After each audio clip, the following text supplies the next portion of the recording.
Hello guys, how are you all? Today we are back with another blazing Naruto story. What if Naruto home team tried to kill him the Chuunin charm? If you enjoy this video then please like, share and do comment and also check the description to original creator of this beautiful creation. So let us start the story. 5-year-old Sakura was crying. She was so sad, sad. And her heart hurt so much she felt as if the pain wrapped around her from all sides. She sobbed uncontrollably as she watched her tears soak into the playground sand. Sitting on the curb, she hugged herself tight and tried to stem the tears, but failed. Today was the day Sakura's mom died. She was now completely alone. Her father had died long time ago before she was even born in an accident during a trading trip. Their parents had been merchants, and well-to-do ones too, but after her father's death, her mother couldn't handle the business as well as she once could, and finally, died of sickness just in that past hour. Sakura cried and cried, thinking of her mother's gray face as the tall, unfamiliar people took her away. No, she had screamed, "Stop, don't take her away from me. Mommy, mommy." But those strange people just gave her a pitiful glance and shook their heads, and took mommy away.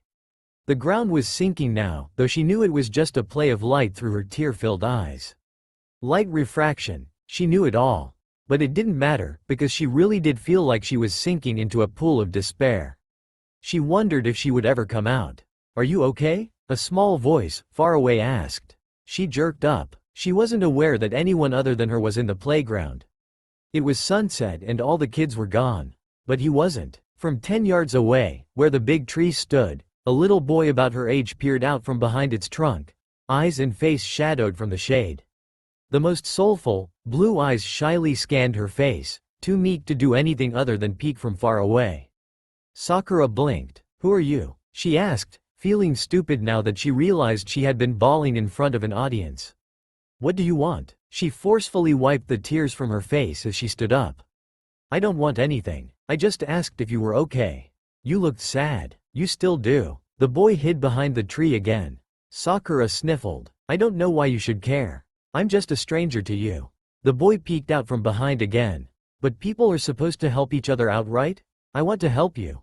My mommy's dead." Sakura clenched her fists and they started to shake. Angrily she raged at the blonde boy.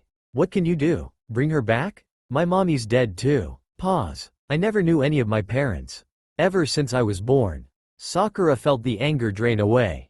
"I think you're lucky that you at least know what your mom looks like. I don't even have a single picture."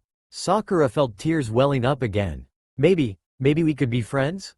We both understand each other." She was outright sobbing again, much to her chagrin. But she couldn't stop. She really couldn't, no matter how hard she tried. All she could do was keep herself from running to that little boy and hugging him tight. Somehow the words he said broke a dam in her, and she realized how utterly, helplessly full of sadness they both were. The boy carefully stepped out of the shade, and tread lightly across the sandbox, as if too afraid that he would make a dent in the smooth sand. Despite her wailing, Sakura felt her eyes widen at his gracefulness. He shyly reached her and awkwardly patted her on the arm, then pulled away, almost as if he thought she would hit him. But instead Sakura leaned forward and hugged him. "Thank you," she said. The boy blinked. "For what?" "For helping me realize that I'm not alone." Sakura sniffed and smiled. "My dad's dead too." "Really?" "Yeah, we're both orphans. You don't have any relatives?" "Nope. You?" "None." "Well," Sakura let go of him and smiled, wiping away the last of her tears. "I'm Sakura. Haruno Sakura. You?" "Uzumaki Naruto." She smiled a brilliant smile.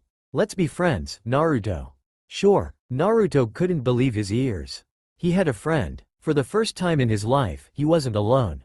And neither was she. Sasuke was staring out at the shimmering surface of his clan's lake. He was empty. The black hole in his chest was sucking every emotion away. He couldn't move a muscle. He wasn't even sure how he got to the lake in the first place. He couldn't seem to make his eyes produce tears for the dead. His family was all slaughtered and rotting in their tombs, but he couldn't even cry for their memory. Why would Itachi do that? He was their beloved heir, his beloved brother. Something must have been up. Otherwise, why would he have been crying that night? Itachi would never kill mother and father. But still, why? Absent-mindedly he let a foot dangle off the ledge and into the water. What would it feel like, to be underneath the water? Would he drown? He probably would if he didn't make an effort to swim. Sasuke got up and slid into the cold water. His muscles weren't working again, so he took a big breath before the water came up over his head. Under the surface, everything was calm, tranquil, and pretty. Unlike his own world where his home was splattered with the blood of his own brethren, all was peaceful here. Maybe he should stay? This looked like a nice place to live. Yeah, it really was a nice place to live. The downside is that he can't breathe, and that his lungs are starting to burn. He should really start swimming, otherwise he'd really drown. But his muscles weren't working. And, oh yeah, he forgot. He can't swim. A stream of bubbles issued from Sasuke's mouth as he slowly closed his eyes and floated deeper down into the lake. XXXXXXXXXXXXX. Naruto was feeling funny. He had been taking a walk up the winding road that faced the Uchiha district to the left. It was under a hillside, and he loved walking up that road because it was high off the ground and let him see Konoha to all sides. It was a week into meeting Sakura, and he was feeling exceptionally happy because he finally had a friend, but a few days ago Sakura had cried and told him the Uchiha clan were wiped out. He didn't know anyone from the clan, but he felt obliged to spare them a few tears, so he did. Now, he was sitting down on the street, watching the black-haired boy sit on the ledge by himself then randomly jump into the lake. What was that guy doing? Taking a bath? He giggled inwardly at his own joke. But 5 minutes passed, and no black head broke the surface. He was getting worried. What was it that Sakura had told him? How long does it take until you black out underwater? Was it 3 minutes? That guy was under 4, 5, 6? Oh shit. Naruto bounded down the hill and leapt into the lake. Swimming deep, he searched for the spiky-haired dude. Where was he? He couldn't have been taken by the current, this was a lake. So where? There. Naruto spotted a flash of white in the corner of his eyes and dived. Grabbing the boy's high collar, he briefly touched down on the lake bottom, and jumped up with a huge burst of leg power. The momentum took them both all the way to the top, and he spluttered with relief as fresh air hit his lungs. Pulling them both onto the ledge, Naruto slapped Sasuke's face, this way and that. Hey, you alright? What's up? Hey dude, wake up. Naruto ran a panicked hand through his hair. What was he supposed to do? Only if Sakura was here. She was really smart. She always knew what to do. Maybe he had to do that kissy thing he saw in a ninja's medical guide once, but ew. He couldn't do that to a guy. But he would die if he just let him lie there with his lungs full of water. What was the best course of action? Aha. Naruto straddled the boy with his legs, then packed his punch straight into the boy's stomach. The response was immediate. The boy, who had been unconscious, popped up, with eyes bugging out, and promptly threw up all the lake water onto Naruto's unlucky face. Sasuke coughed and hacked as his body fought to get rid of the water and bring in oxygen at the same time. Man, that was painful. Who did that? I did, idiot. An unfamiliar voice brought him to his surroundings.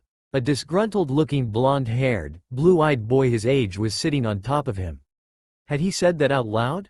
I am not an idiot. Sasuke managed to get out, staring at Naruto rather idiotically.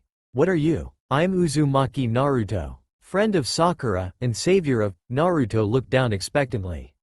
Who are you again? I'm Uchiha Sasuke. Sasuke rasped indignantly. Goodness, couldn't he see the Uchiha crest? The blonde Naruto frowned. Uchiha? Uzumaki put a hand on his chin and assumed his thinking mode.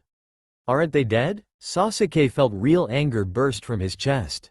I'm still here. And get off me. With a great push he heaved the blonde boy off him, only to see that his push had launched Naruto off the ledge and into the water. How had he not known how light the boy was? He barely felt anything even when Naruto had been sitting on him. Oh my god, are you okay? He frantically searched the rippling pool. Then a blonde head popped out. Hey, what was that for? The boy grumbled as he pulled up onto the ledge again.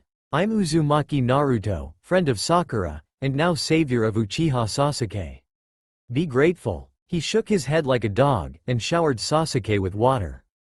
Sasuke bit his lip. He wanted to yell back, but he suddenly found himself unable to respond. It was true. Naruto had saved him.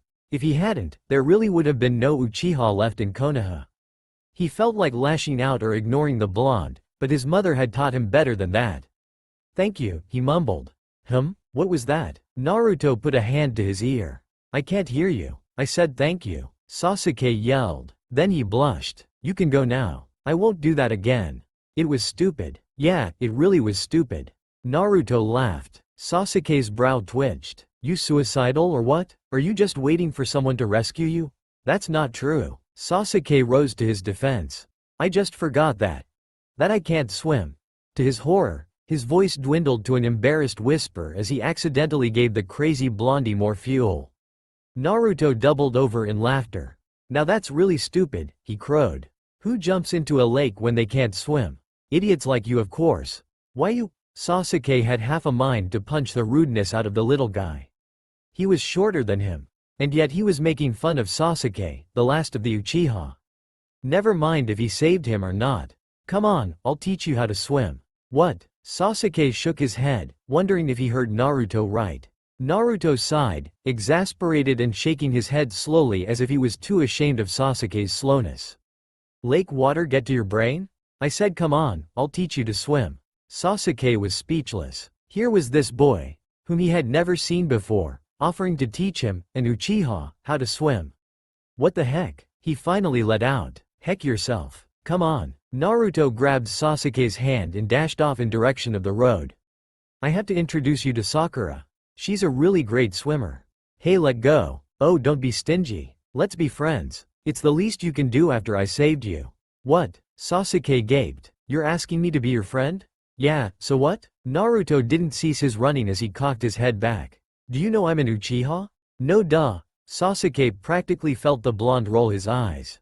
As if that isn't obvious, Mr. Duck. Would you like to go back to your lake home? Shocked at how the boy was treating him, Sasuke shut his mouth and let Naruto pull him into a run. Naruto didn't dote on him and look at him pitifully like all the rest of the villagers did, and was very rude, but Sasuke sort of liked the new guy's attitude. For the first time in days, he felt a smile coming onto his face. Yes, readers, I am back. Unfortunately, I couldn't seem to cook up any decent chapter for my NMLNWFIC, even though I wrote about half, and I didn't feel like updating precious ones just yet. Sorry. So I decided to fuel my imagination, that has been dying out for some time due to lack of use, with a new story that I had thought up long time ago. I was planning to finish my stories before I started this one, but I already had a sequel planned for one of my stories, not telling which one, smiley face, and so I thought now would be a good time to upload a new story. It's a nice change anyway. This time it's proper ninja setting, no royalty, US crossing, or anything like that. To be honest, I do have a slight writer's block on my other FIC, the really long one. I will update, but only after I write up a satisfactory chapter. I don't update pathetic stories just to satisfy my quota. I know many of you are like, huh? How is this story humor? The first chapter's like, whoa, how sad, but it will get funnier, is that a word? As the story progresses.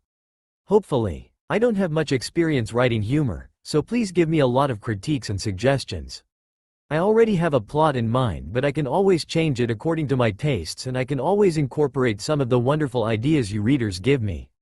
A year later, decked out in fresh, crisp clothes to commemorate their starting of the Ninja Academy, the three friends grinned at each other as they sat, side by side, all throughout the orientation. This is so boring, Naruto whispered.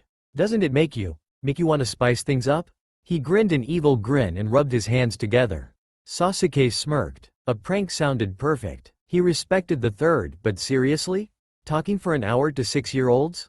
It was bound to get old soon. Sakura looked a bit affronted, but after an extremely persuasive puppy eyes look from Naruto, she gave in. Oh, alright, what are we doing? Come closer. Naruto motioned them together, only slightly huddled, so that no one would notice them plotting. What do you have on you? I have paper and ink. I brought them for school, Sakura whispered. You? I have notebooks, ink, pencils, erasers. Sasuke ticked his fingers off. Scissors, some kunai, shuriken, and lunch. You sure are prepared, Naruto muttered. Well, I have paintballs, superglue, paper, ink, feathers, hot sauce, rubber bands, smelly socks. Wait, smelly socks and paintballs? Sasuke furrowed his brow. You came for the sole purpose of creating a big mess, didn't you? Naruto cackled. Why else would I come to boring orientation?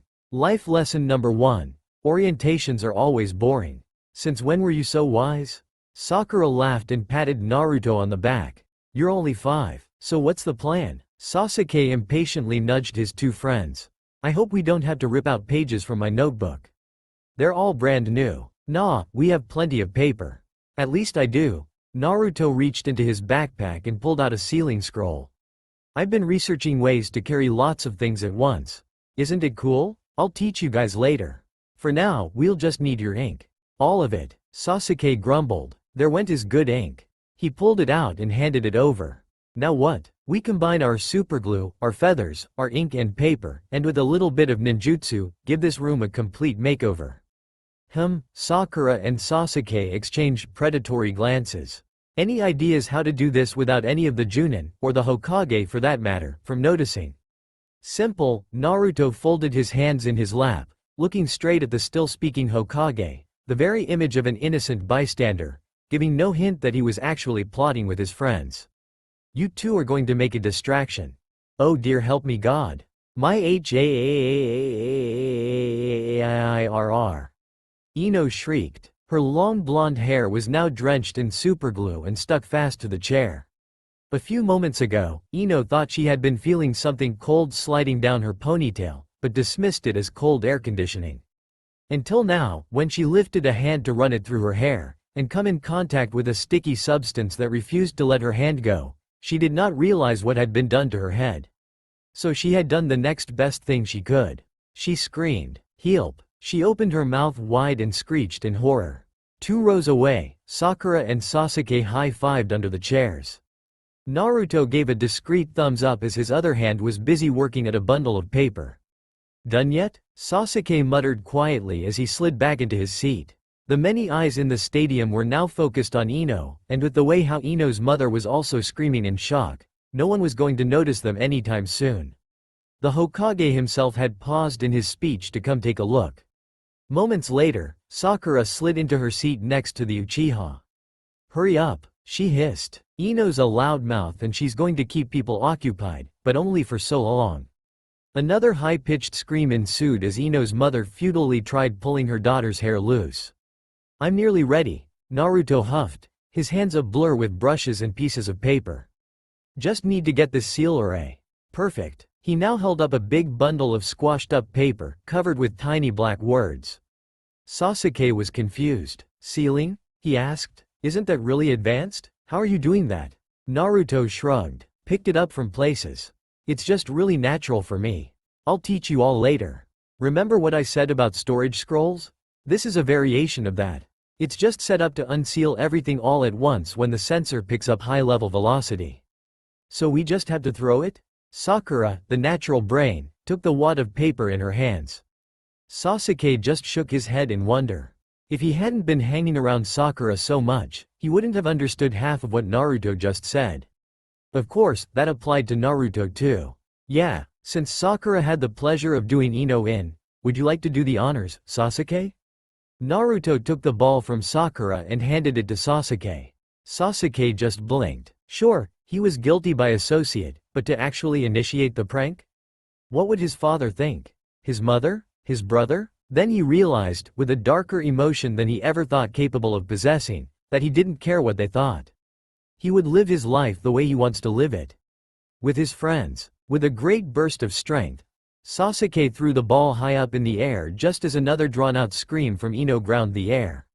He could see it in slow motion, the wad pirouetting, turning, until the black words started to glow bright silver and he felt a hand at the scruff of his neck. Get down, Sasuke. It was Naruto. The 3 of them ducked beneath the chairs just as the ball released spurts of ink and paintballs and droplets of superglue in all directions. When all of them finally looked up, the world was a burst of color.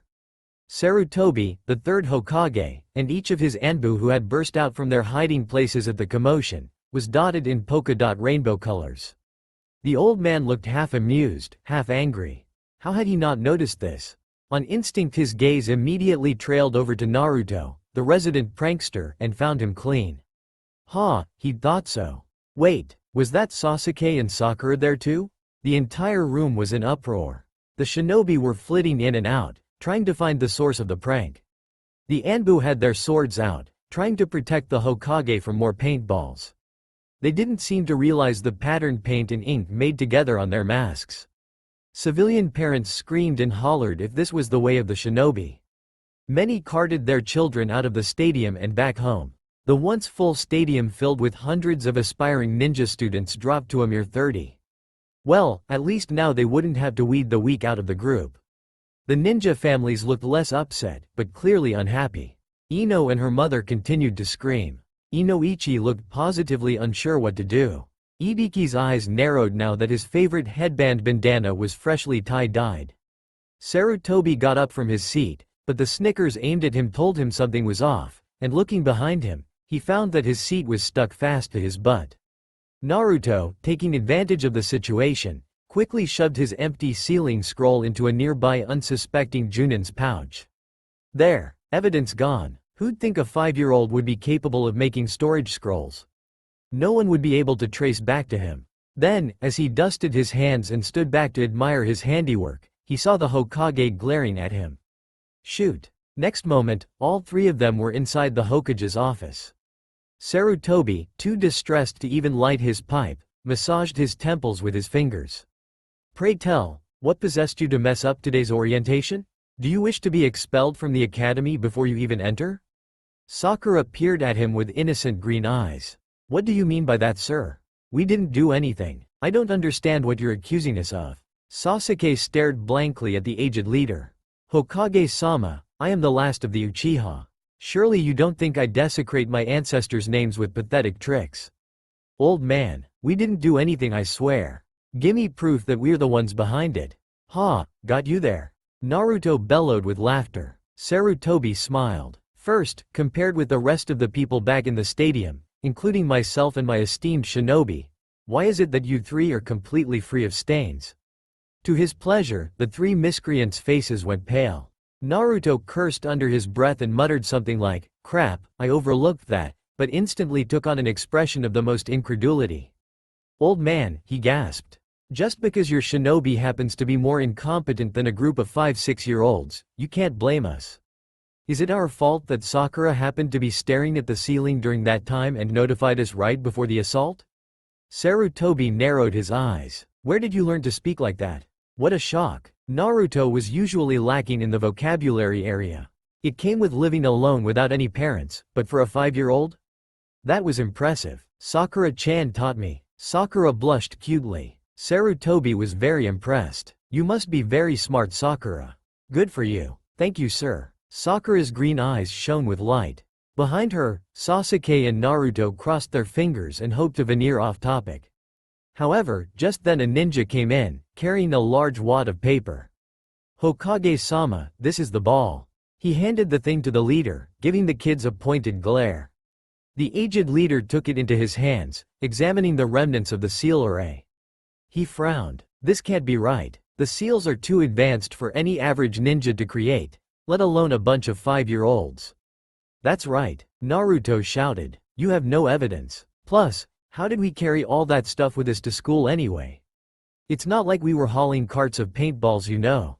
Did any of the Chuunin see us in the act? Sasuke pinned the older ninja with his own Uchiha glare. If not, I don't see why you're glaring us like we're the culprits. We didn't do anything at all. Sakura sniffled with fake tears. Hokage-sama, are we in trouble? We really didn't do anything, honest. The three of them assumed a facade of the utmost innocence. Unfazed, the ninja hatefully glared at Naruto and turned to the Hokage. Hokage-sama, it has to be him. Maybe not Uchiha and Haruno, they're good kids, but it has to be this duh. Shut your mouth, Hiroto, Sarutobi cut him off sharply. Unless you wish to go to the interrogation unit? The man turned red. No sir. Then you will stay silent. As they've rightfully said, we have no proof, nor eyewitnesses of this account. You three may go. But sir, enough. Naruto, Sakura, Sasuke, you three may go. Though this is simply because we do not have any evidence, nothing else. On my part, I still strongly suspect the three of you as instigators of the prank, but I will not punish you on mere speculation. Next time this happens, you will again be my prime suspects. Understood? The trio nodded fervently. Then, as they stood up, they grinned at each other before turning to the leader. If it makes your job any easier, Hokage-sama, the superglue we bought comes off easily with alcohol. Then they were gone. Sarutobi cursed. In the next 6 years, the good friends did everything together. They went home together, they went to school together, they trained together, they did pranks together, they studied together. On Naruto's birthday they all hid in their secret cache in the Forbidden Forest, and congratulated him far from the angry voices of the mindless civilians. They shopped together, and ate together. People wondered just where the three disappeared to after school. No one saw them anymore. Only their friends at the academy saw them during class. "Hey, Naruto, wanna come to my house for dinner today? My mom's inviting you for some dumplings she made yesterday." Shikamaru stretched languidly, his baggy shirt pulling up with his shoulders. "Choji and Kiba are going to be there too." Naruto grinned. He wanted to go, but not by himself. "Sorry, Shika, thanks though." But Shikamaru wasn't your average 12-year-old. He was a member of the genius Nara clan, no matter how lazy they were. "I invited Sakura and Sasuke too, just so you know." Naruto blinked. "You did? Yeah, change your mind? Sure, I'll be there. It's at 6 sharp. You know my mom. She's a naggy woman, so don't be late." "No worries." Naruto happily grinned. Mrs. Yoshino was a great cook, and Shikamaru's parents were one of those very kind people who liked him for who he was. He enjoyed their company. It was great that Shikamaru invited his best friends over too. "Naruto, hurry up." From across the classroom, Sakura and Sasuke stood, waiting. They were both dressed in simple t-shirts and shorts, with their bags slung across their shoulder. Sasuke had a kunai in his hand, twirling it in the air and catching it with easy grace. "Sasuke wants to go target practicing. I'm coming." Naruto shouted and lunged for his bag. Also dressed in a sensible t-shirt and shorts, he ran down the stairs of the classroom desks and made his way over to his friends. "You guys going to Shikamaru's?" "Yeah, he said he would ask you to too, so I said yes." Sasuke threw his kunai into the air. "Today's my turn to pick what to do, right? I say we do target practice for an hour, then do some ninjutsu practice. I want to improve my fire technique. And you have to improve your Bunshin no Jutsu, Naruto," Sakura chastised. "Otherwise you might not pass the graduation exam, and that's only in 2 months." "I got it, got it. You two are like old ladies. Always haggling over me," Naruto complained. "If I can't do a Bunshin technique, all I have to do is a variation of the technique. Or something," Sakura admonished. "See, you don't even have a plan. We wouldn't be so worried if you didn't keep flunking the tests. Why do you insist on sleeping during exams? And you always mess up on the transformation tests. Do you need more attention? Are we not giving you enough?" Sasuke balefully flipped his kunai from the air and pointed it at Naruto accusingly. "Need a hug? Get that out of my face, Sasuke." "And no, I don't need a hug." Naruto huffed. Can't they see that he's just making a joke?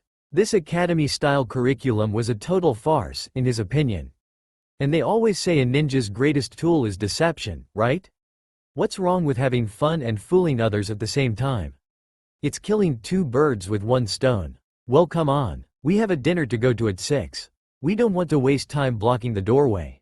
Sakura grabbed the boys' hands and dragged them away. Once in their old sanctuary of the Forbidden Forest, now set up with targets and dummies over the years, they each put their packs down into the treehouse set up in the tangled knot of trunks. It was a very cool place that had taken them a good part of 6 years to build. Other than enforcing it from dangerous animals and insects, the friends had to waterproof the planks, make sure the rope wasn't fraying, and to stabilize the foundations. Naruto, with his strange arsenal of seals that he developed out of nowhere, made a security system that set chakra guards and locks all around the treehouse. Sasuke and Sakura, after years together with Naruto, learned enough to set up seal perimeters around their grounds. They even kept food there, sealed into a compartment of the wall. It kept the food fresh and unspoiled. Water, blankets, pillows, extra clothes, weapons, everything was there, and only accessible by one of the 3 of them. Occasionally they didn't even bother returning to their homes at all at night. Each of them felt safer together with their friends, not alone at home. Sakura took out a kunai. "Don't you guys think how cool it would be if we made a name for ourselves in our genin days? Something like the legendary Chuunin." She let the kunai fly, and it thunked soundly onto the bullseye. Sasuke snorted. "Legendary Chuunin? That's too boring. It's so generic. Legendary 3 ninja. Can't you state the obvious any more obtusely? He let his own kunai fly. It hit the spot right next to Sakura's. To be honest, all the monikers are kind of stupid, Naruto commented as he took out his own knives and threw them at the targets. All 5 hit the targets. I mean, the professor? Who wants to be called that? It's basically calling you a bookworm who sees his body as a mode of transportation for their heads. And the yellow flash? God, I admire that man, I really do, but dude, it's totally racist. And Flash? Do you know what that sounds like? His voice dropped to a whisper. Like what? Sakura asked, confused. Sasuke slapped his palm to his face. Idiot, he muttered. Don't disgrace the dead like that, Naruto. Hey, I'm not. Naruto protested. It's true. Yellow flash is like saying blonde flasher. Sakura blinked once, then twice. Then she screeched a scream that sent birds flying. You idiot! She slammed her fist into Naruto's face, sending him flying out of the treehouse and into the neighboring trees. How are you ever going to be Hokage if you desecrate the memories of those who came before you? She panted, powered with adrenaline and righteous anger. At this rate, I'll be Hokage before you ever come close to wearing the hat. What? Naruto climbed out of the rubble. You're kidding. I'll be the next Hokage. HMPH. As if, I'll be Hokage before all of you, Sasuke smirked. He loved riling his friends up. What did you say? Naruto growled. I'll kill you. Both of you shut up. Sakura punched Sasuke off the treehouse. He too, crashed into the trees. I swear I'm going to beat some sense into you too. Sasuke groaned from his pile of bark. I wanted to do target practice. This is all your fault, Naruto. Don't blame me. Naruto nervously looked to and fro from the charging Sakura to his other best friend. Hurry up, we gotta run. Che! Sasuke dodged a punch from Sakura. She could seriously pack a punch. Definitely not someone to underestimate. And he'd been secretly looking forward to that dinner with the Naras. He sighed. It didn't seem like they'd be fit to go anywhere after Sakura was done with them. Since when was she so violent? He swore she was bipolar. One moment, she could act all shy and cute, the next, evil and maniacal. The only thing he was sure of, was that he was glad she was on his side, not on the side of his fangirls. Now that would be scary. I'm sorry Naruto, but the way you're doing now, you won't be able to pass the exam. Iruka gently put down the stack of files. You are currently ranked the lowest in the class, and your ninjutsu isn't that great either. You need to up your work or I'm afraid you will not be able to graduate. What? Naruto leapt up. But I have to be Hokage. You can't just hold me back because of a few tests. There's more to being a great ninja than just bookwork and some basic jutsu, Iruka-sensei. Naruto's voice dropped down to a soft whimper. You have to let me pass. Iruka looked unsure what to do. It was a fact that Naruto was smarter than he let on. Much, much smarter. He was just too lazy to take his tests seriously. However, Iruka knew that the one thing Naruto really had trouble with was the Bunshin no Jutsu, no matter how hard he worked at it. He just couldn't control the amount of chakra that went into the technique. Tell you what, he said finally. If you can master a different type of Bunshin, and successfully do 3 clones on the test day, then I'll let you pass. Of course, the norm is that you can graduate if you pass 5 out of the 6 components of the test, but since your average grade isn't terribly high, you'd need to pass all 6. Can you do that? Naruto's eyes burned with determination. I will. He looked so serious that Iruka was surprised there was none of that goofy personality showing on his face. I will pass. For sure. Thanks, Iruka-sensei. Iruka shifted uncomfortably in his seat. Unfortunately, he began, I can't teach you anything other than the designated curriculum. Therefore you have to find another person to teach you the clone technique. Naruto grinned. No worries. I'll manage. Thanks a lot, sensei. I'll be going now. Naruto. Iruka called after the blonde as the boy bounded out of the room. Thanks for understanding. I'm sorry I can't be the one to teach you. Yeah, it's okay. Naruto waved back. He knew what his initial problem was. Chakra control. And he knew just the person to help him. What? Naruto, flabbergasted, grabbed Sakura's arm. What do you mean you can't teach me? I totally need your help right now, you know? Sakura sighed. Few feet away, Sasuke sighed too. Sitting together underneath the cool shades of the trees in a nearby training ground, Naruto had an adamant expression on his face while the other two simply looked exasperated. Naruto, Sakura started. I have been your friend for over 6 years. All this time, we've been training each other, right? And if you still haven't gotten control over your chakra after 6 years, well, there's little I can do. She's right. Sasuke folded his arms behind his head and leaned against the trunk. We need to find a different solution. Considering your progress, I'd say it's pretty unrealistic for you to master chakra control in just a week. We need to find an alternative solution. But Iruka-sensei said I need to pass all 6 parts of the test.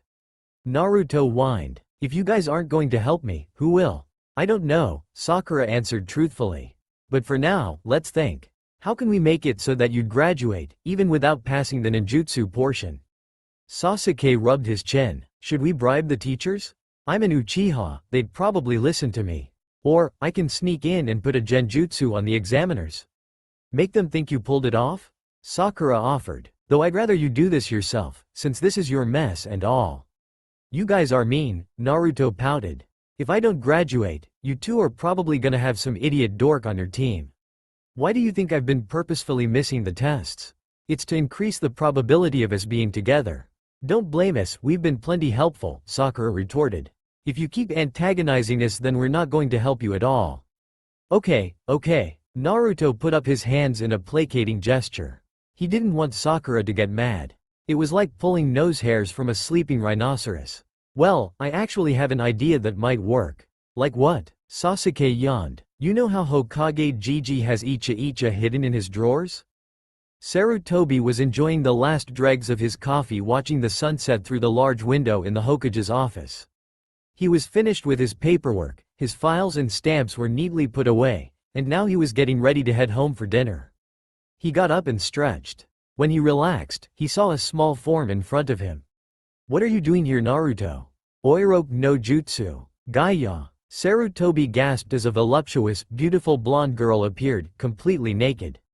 Was this a dream come true? Could it be that he was actually seeing a girl from Icha come to life? Just what has he done to deserve this? Mind going into overdrive, Sarutobi spectacularly keeled backwards, 2 streams of blood issuing from his nose. Kakeke, Naruto clapped his hands in glee, returning to his original form. He reached into the man's drawers and pulled out his secret collection of porn. I'll be taking this old man. He quickly penned a letter addressed to Sarutobi. If you don't make me a shinobi, you'll never see your ICHA back again. Proud of his work, Naruto stretched, content, and made his way for the door when he saw the bulky scroll in the corner of the room. It was frayed and ancient, and it looked important. He normally didn't care about scrolls. They were boring and had nothing interesting in them. But what caught his eye were the big fat words styled in fancy calligraphy, Legendary Jutsu Scroll. Now that was interesting. He smirked, rubbing his hands. Life lesson number 1, finders keepers. Thanks for the scroll, old man. Naruto lugged the thing onto his shoulders, then thought better of it and sealed the entire thing into a sealing scroll along with the other books. Immensely pleased with himself, he pranced out the door. Sarutobi would wake 2 hours later in the darkness, finding his precious books stolen, a blackmail letter on his desk, and the irreplaceable, world-class heritage jutsu scroll of the former Hokage's missing. He groaned and put his face in his hands. As desperate as he was to get his scroll back, he simply could not ignore his frantic worry for his lovelies. First edition, signed by the author himself. How could he have been so stupid as to keep them without any protection in his drawer? He should have put them under safety seals and Anbu guards. Where were his guards anyway? Those incompetent fools. If there was a single mar on any page, he was going to fire them all. With his fear for them growing deeper, he called with a shaking hand for his secretary to bring the shinobi enlisting records. Normally he would have brushed this off as one of Naruto's pranks, but this was not a simple matter. His life, pride, and passion was in jeopardy. If he couldn't get his books back, then he would cry his eyes out. Naruto hooted with glee as he jumped into the air again, making his way for the hideout in the Forbidden Forest. He had successfully trumped the old man, who was supposed to be the strongest shinobi in the village. Doesn't that make him candidate for Hokage? With a dramatic gasp, he hunched, jiggling his eyebrows, voice low, eyes wide. Uzumaki Naruto, 12 years old, becomes Hokage of Konohagakure. Booyah! He leapt again, landing onto the solid plank of their treehouse. To his surprise, Sasuke was there. He nearly fell off the branches. Whoa, Sasuke. Didn't know you were here. Whatcha doing? Sasuke yawned. I was practicing my fire techniques. Sakura went to get some warm food. She said she didn't feel like eating cold today. That's great. Naruto did feel like having some tasty fresh food. Guess what? What? I took down the old man and forced him to make me a shinobi. Even if I don't pass the exam, I'll still be a ninja, huh? He pumped his fist in the air. Sasuke frowned. You actually made him submit? You made sure the document he signed was authentic? He wasn't lying? Well, Naruto's smile faltered. I sorta left while he's unconscious.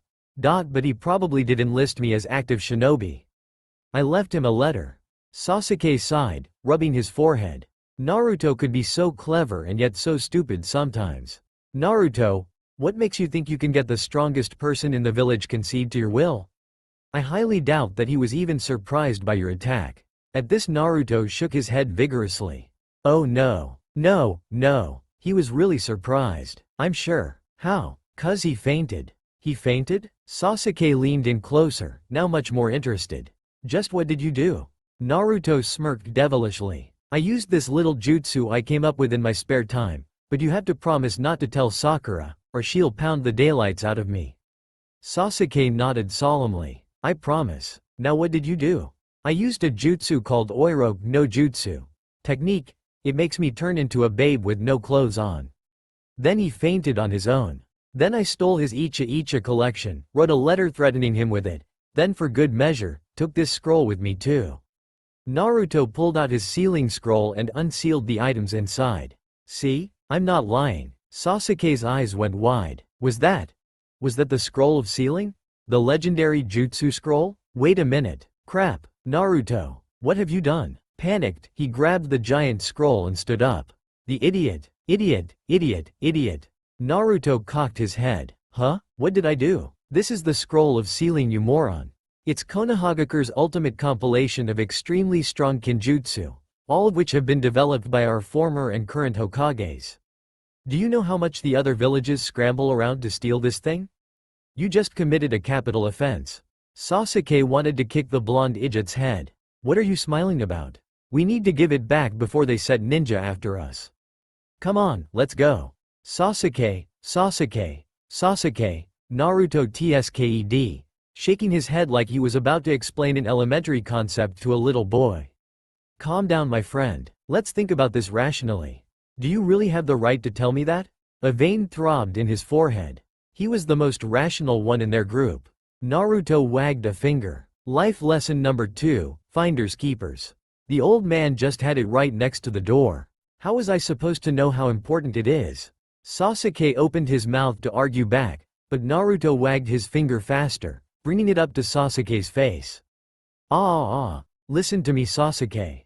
If we're going to give it back anyways, would it really hurt to take a teeny peek inside the scroll? Just the two of us? No one has to know. Just me and you. And once we're done, Naruto gave him an angelic smile, the epitome of innocence. I'll go back and give it back, and no harm done. Just as long as we don't take too much time with it, we'll be fine.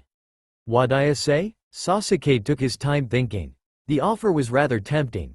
After all, who knew how powerful these techniques were? It could help them jump boundaries as easily as swatting a fly. Fine, he made up his mind. But first, let's wait until Sakura gets here. I need to talk to the two of you about something. Something important. He looked down and walked away, hunched. Naruto wondered just what could be so important that Sasuke would all of a sudden get all moody about it. Maybe his training didn't go as well as he thought it would? He'll find out soon. Taking his scroll back, he sat down on the planks with a sigh. He was getting really hungry. All that running and whooping through the entire village had its toll. Even he had his limits. He was a healthy growing boy, and he hadn't had any food since this morning. He was eating way better than he used to, before he met Sasuke and Sakura, but even now, he often went starving for a meal or two. It was not too bad. He learned to grow around it. Hunger sharpened his senses, and kept him on his toes. It was strange, but sometimes, he felt a pull of his own chakra respond to another chakra as far as a couple miles away, which was really weird. But what was scary about it was that he knew exactly where she was, the gender, and the race. It was like the second day of the ninja academy, when he had come to school hungry, and sensed Akamaru on the other side of the village. He didn't realize it was the same dog until he saw Kiba arrive to school late. Sakura said that a common ninja's skill is to detect chakra signatures from far away, and to notice presences. But what he felt wasn't exactly like a chakra signature. It was just chakra. Like it's just there, and he could feel it, but only if he chose to.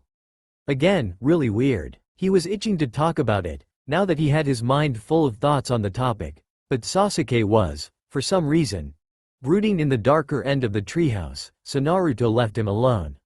He reached out with his senses, feeling the chakra of the trees, the little insects and animals.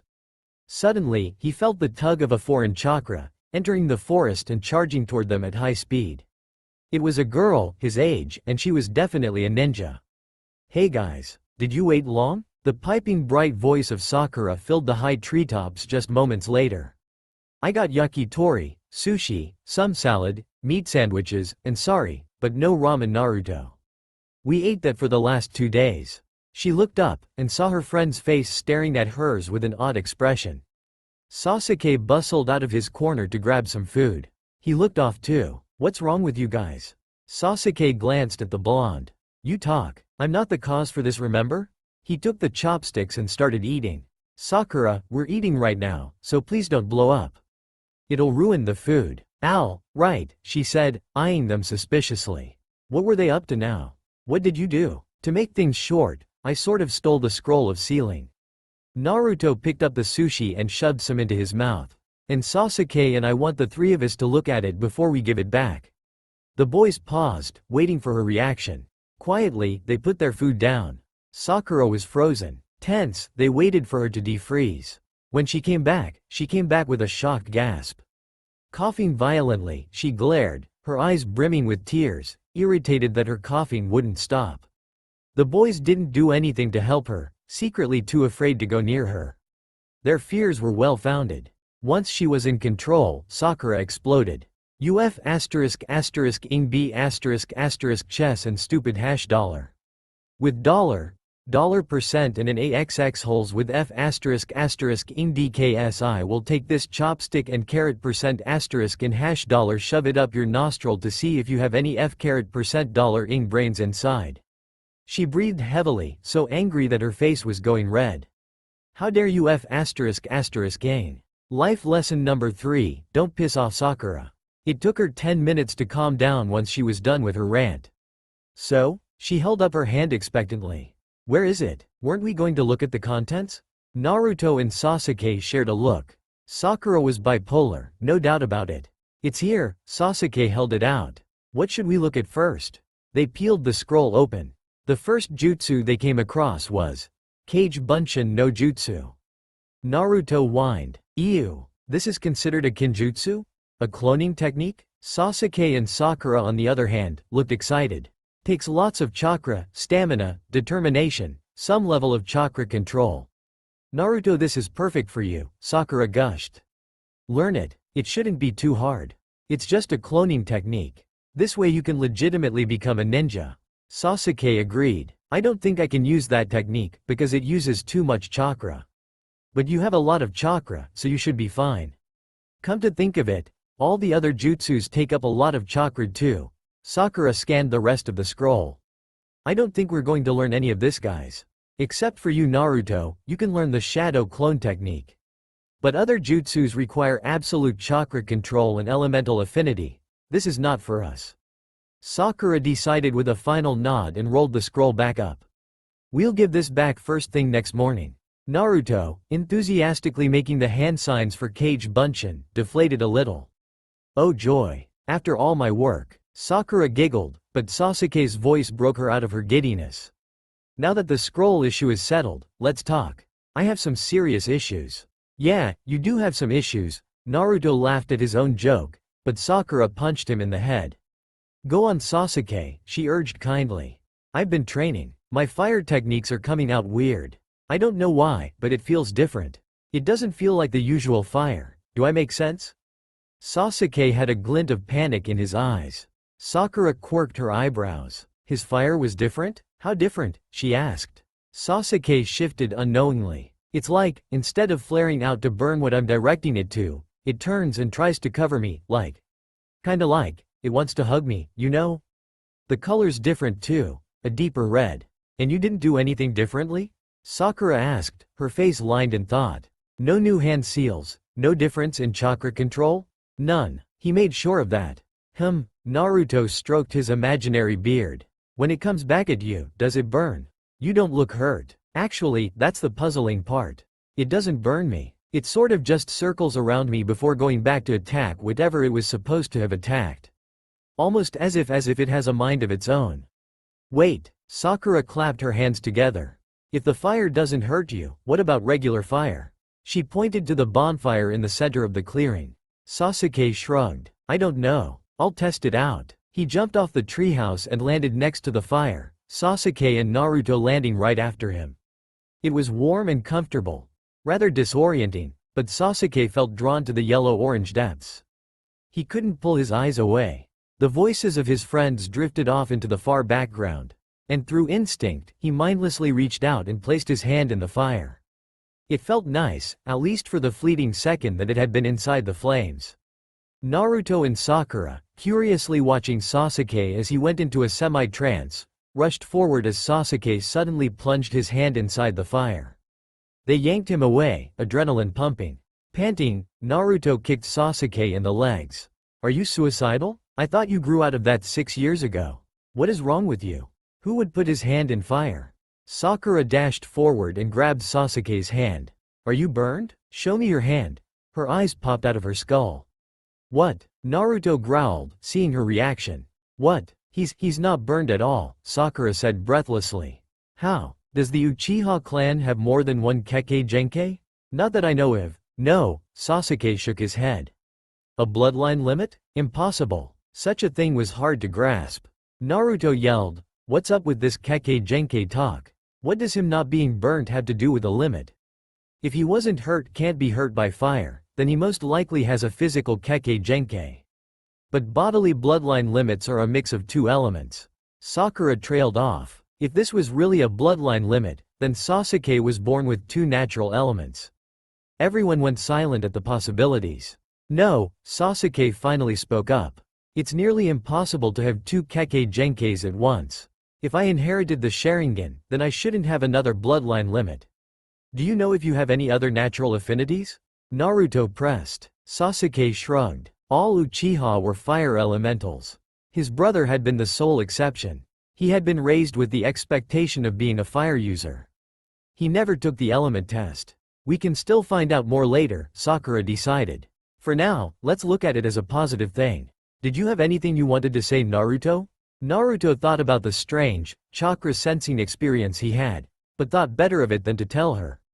No, nothing. Then we should help you with your new technique at least a few times before sleep. The exam's soon. They all agreed, and for the rest of the night, helped Naruto on his shadow clone technique. Sasuke tried his best to keep his mind focused on Naruto's progress, which was moving rapidly, but he couldn't keep his heart out of his most pressing concern. If he had another Kekkei Genkai, then what about the Sharingan? I congratulate every one of you for passing the graduation exam. May your paths be filled with vigor and success. The booming voice of the third Hokage filled the academy. The Hokage felt as if he could fly with all the lightness in his heart. His lovelies had been returned to him in perfect condition. He didn't need to oversee interviews for new Anbu guards. His scroll had been returned. And lastly, Naruto passed the exam on his own. Now he didn't need to forge the papers. Yes, it had been quite impressive, to be honest. Iruka and Mizuki reported that Naruto made 3 excellent clones. No warpings, no half-dead creature on the ground, but full clones. What's more, they were solid. Naruto obviously learned the jutsu from the scroll, but it was amazing that he had such chakra reserves, and that he was able to master it in one night. Now your teachers will announce your teams to you in due time. For now, go home and celebrate. I wish all of you luck. Sarutobi stepped down from the podium and walked away, all too eager to get back to his office, and wary of Naruto. He would not fall for the same trick again. Ah man, now everything will just become more troublesome, Shikamaru grumbled. His parents looked flustered at his comment as everyone turned to look at him. Shikamaru, don't say that. Yoshino clunked her son upside the head. Shikaku just gave a nervous laugh. Choji was eating chips. His father was eating a teriyaki bowl. Ino, who never got around to growing her hair quite as long ever again, stood next to her father, completing the Ino-Shika-Cho trio. The new one and the old one. From a corner, Mizuki seethed as his plans were thwarted by the demon brat again. His plan to coerce Naruto into a desperate espionage with the scroll of sealing failed, as Naruto did. In fact, managed to pass the exam, and because after the theft of the scroll a day ago, it was now in the highest maximum security possible, deep in Anbu headquarters. But, shadow clones? Who would have thought the demon actually had any talent? Now that he knew he was possibly underestimating the brat, he had to lay low and seek advantages. To Mizuki's right, Iruka stood, proud of all his students, but knowing that most of them would return. He hoped he made the best decisions with their teams. It wasn't fair, but one team in particular he had high hopes for. He wasn't very old, but in his hard shinobi life, Iruka had seen and experienced many things. Call it a teacher's sixth sense. He knew they were going to be great. He just knew. Meanwhile, good to see that you're on time for once, Kakashi. Sarutobi puffed on his pipe, sitting in his plush chair in his office. You wished to see me, sir? Kakashi lazily hunched, but his attention was solely dedicated to the leader. Yes. You will be taking a team this year, and as we've discussed, you will be taking on Team 7. I already know this. Why do you need me? Kakashi respectfully asked. He was itching to read his favorite book, but Sarutobi was stalling. Sarutobi took another puff. I called you to warn you. About? Naruto, Sasuke, Sakura. The lot of them. Just be careful. Kakashi scratched his chin. Was there a sufficient reason why he, a S-class Chuunin, had to watch out for a bunch of freshly minted genin? I will. Sarutobi internally groaned. He could see the Chuunin was not taking him seriously. Oh well, he warned him. Then you were dismissed. Good luck. You'll need it. For that group of rascals. Yes sir. Kakashi disappeared in a teleportation jutsu. Less than a second later, he appeared in the academy, where there were still a group of students excitedly jabbering about their graduation. Any ninja worth their salt can do a little recon, just to be safe, right? Oh hey, Kakashi-san. As he was walking down the halls, a fat Chuunin whose name he couldn't seem to recall waved at him. Absent-mindedly he waved back, but still couldn't match a name with the face. The fat Chuunin, can such a fat person be a ninja? Other than Akamichi's, came up to him and started talking quickly. Kakashi tuned most of it out by whipping out his favorite orange book. Never knew that brat would pass. What? Kakashi peeled his eyes away from the pages. Something about Naruto? Sensei's son? That runt. Uzumaki Naruto. He's a useless one. No need to worry about him, he's coming straight back here. The fat Chuunin folded his arms. Kakashi certainly heard that his sensei's son didn't share his father's vast amount of talent, but to be considered absolutely worthless? Oh, and there's that Haruno girl. Sweet one, that is. Adorable and quick-witted, but other than that, nothing too special. Pretty average, I should say. Top Kunoichi though. I see. Sad thing, lost her only mother 6 years ago. Been alone ever since. Just like the Uchiha heir. Hoo boy, that kid's a prodigy. Did this guy know which team he was taking on? He just talked about all 3 of his students. A prodigy, you say? Yeah, but otherwise quiet and unnoticeable. Great skills, but not that dazzling. Wonder who Iruka and the third will pair him up with. Someone strong, I hope. He's the last of the Uchiha. Hello Kakashi-san, you look well. Are you taking on a team this year? A vibrant, skinny Chuunin ran up to him. None of this year's graduates are too remarkable, sorry to say. Except for the fact that almost all of the major clan's heirs are graduating at the same time, nothing too great. I heard the Uchiha is pretty good. He's okay. The standard genius. Too quiet, in my opinion. And there's that Naruto boy, he's either withdrawn or pranking. He's a funny one. I dare say he won't make it far into the shinobi world. Oh? No one bested your record of graduating yet, Kakashi-san. The Chuunin's eyes glimmered with admiration.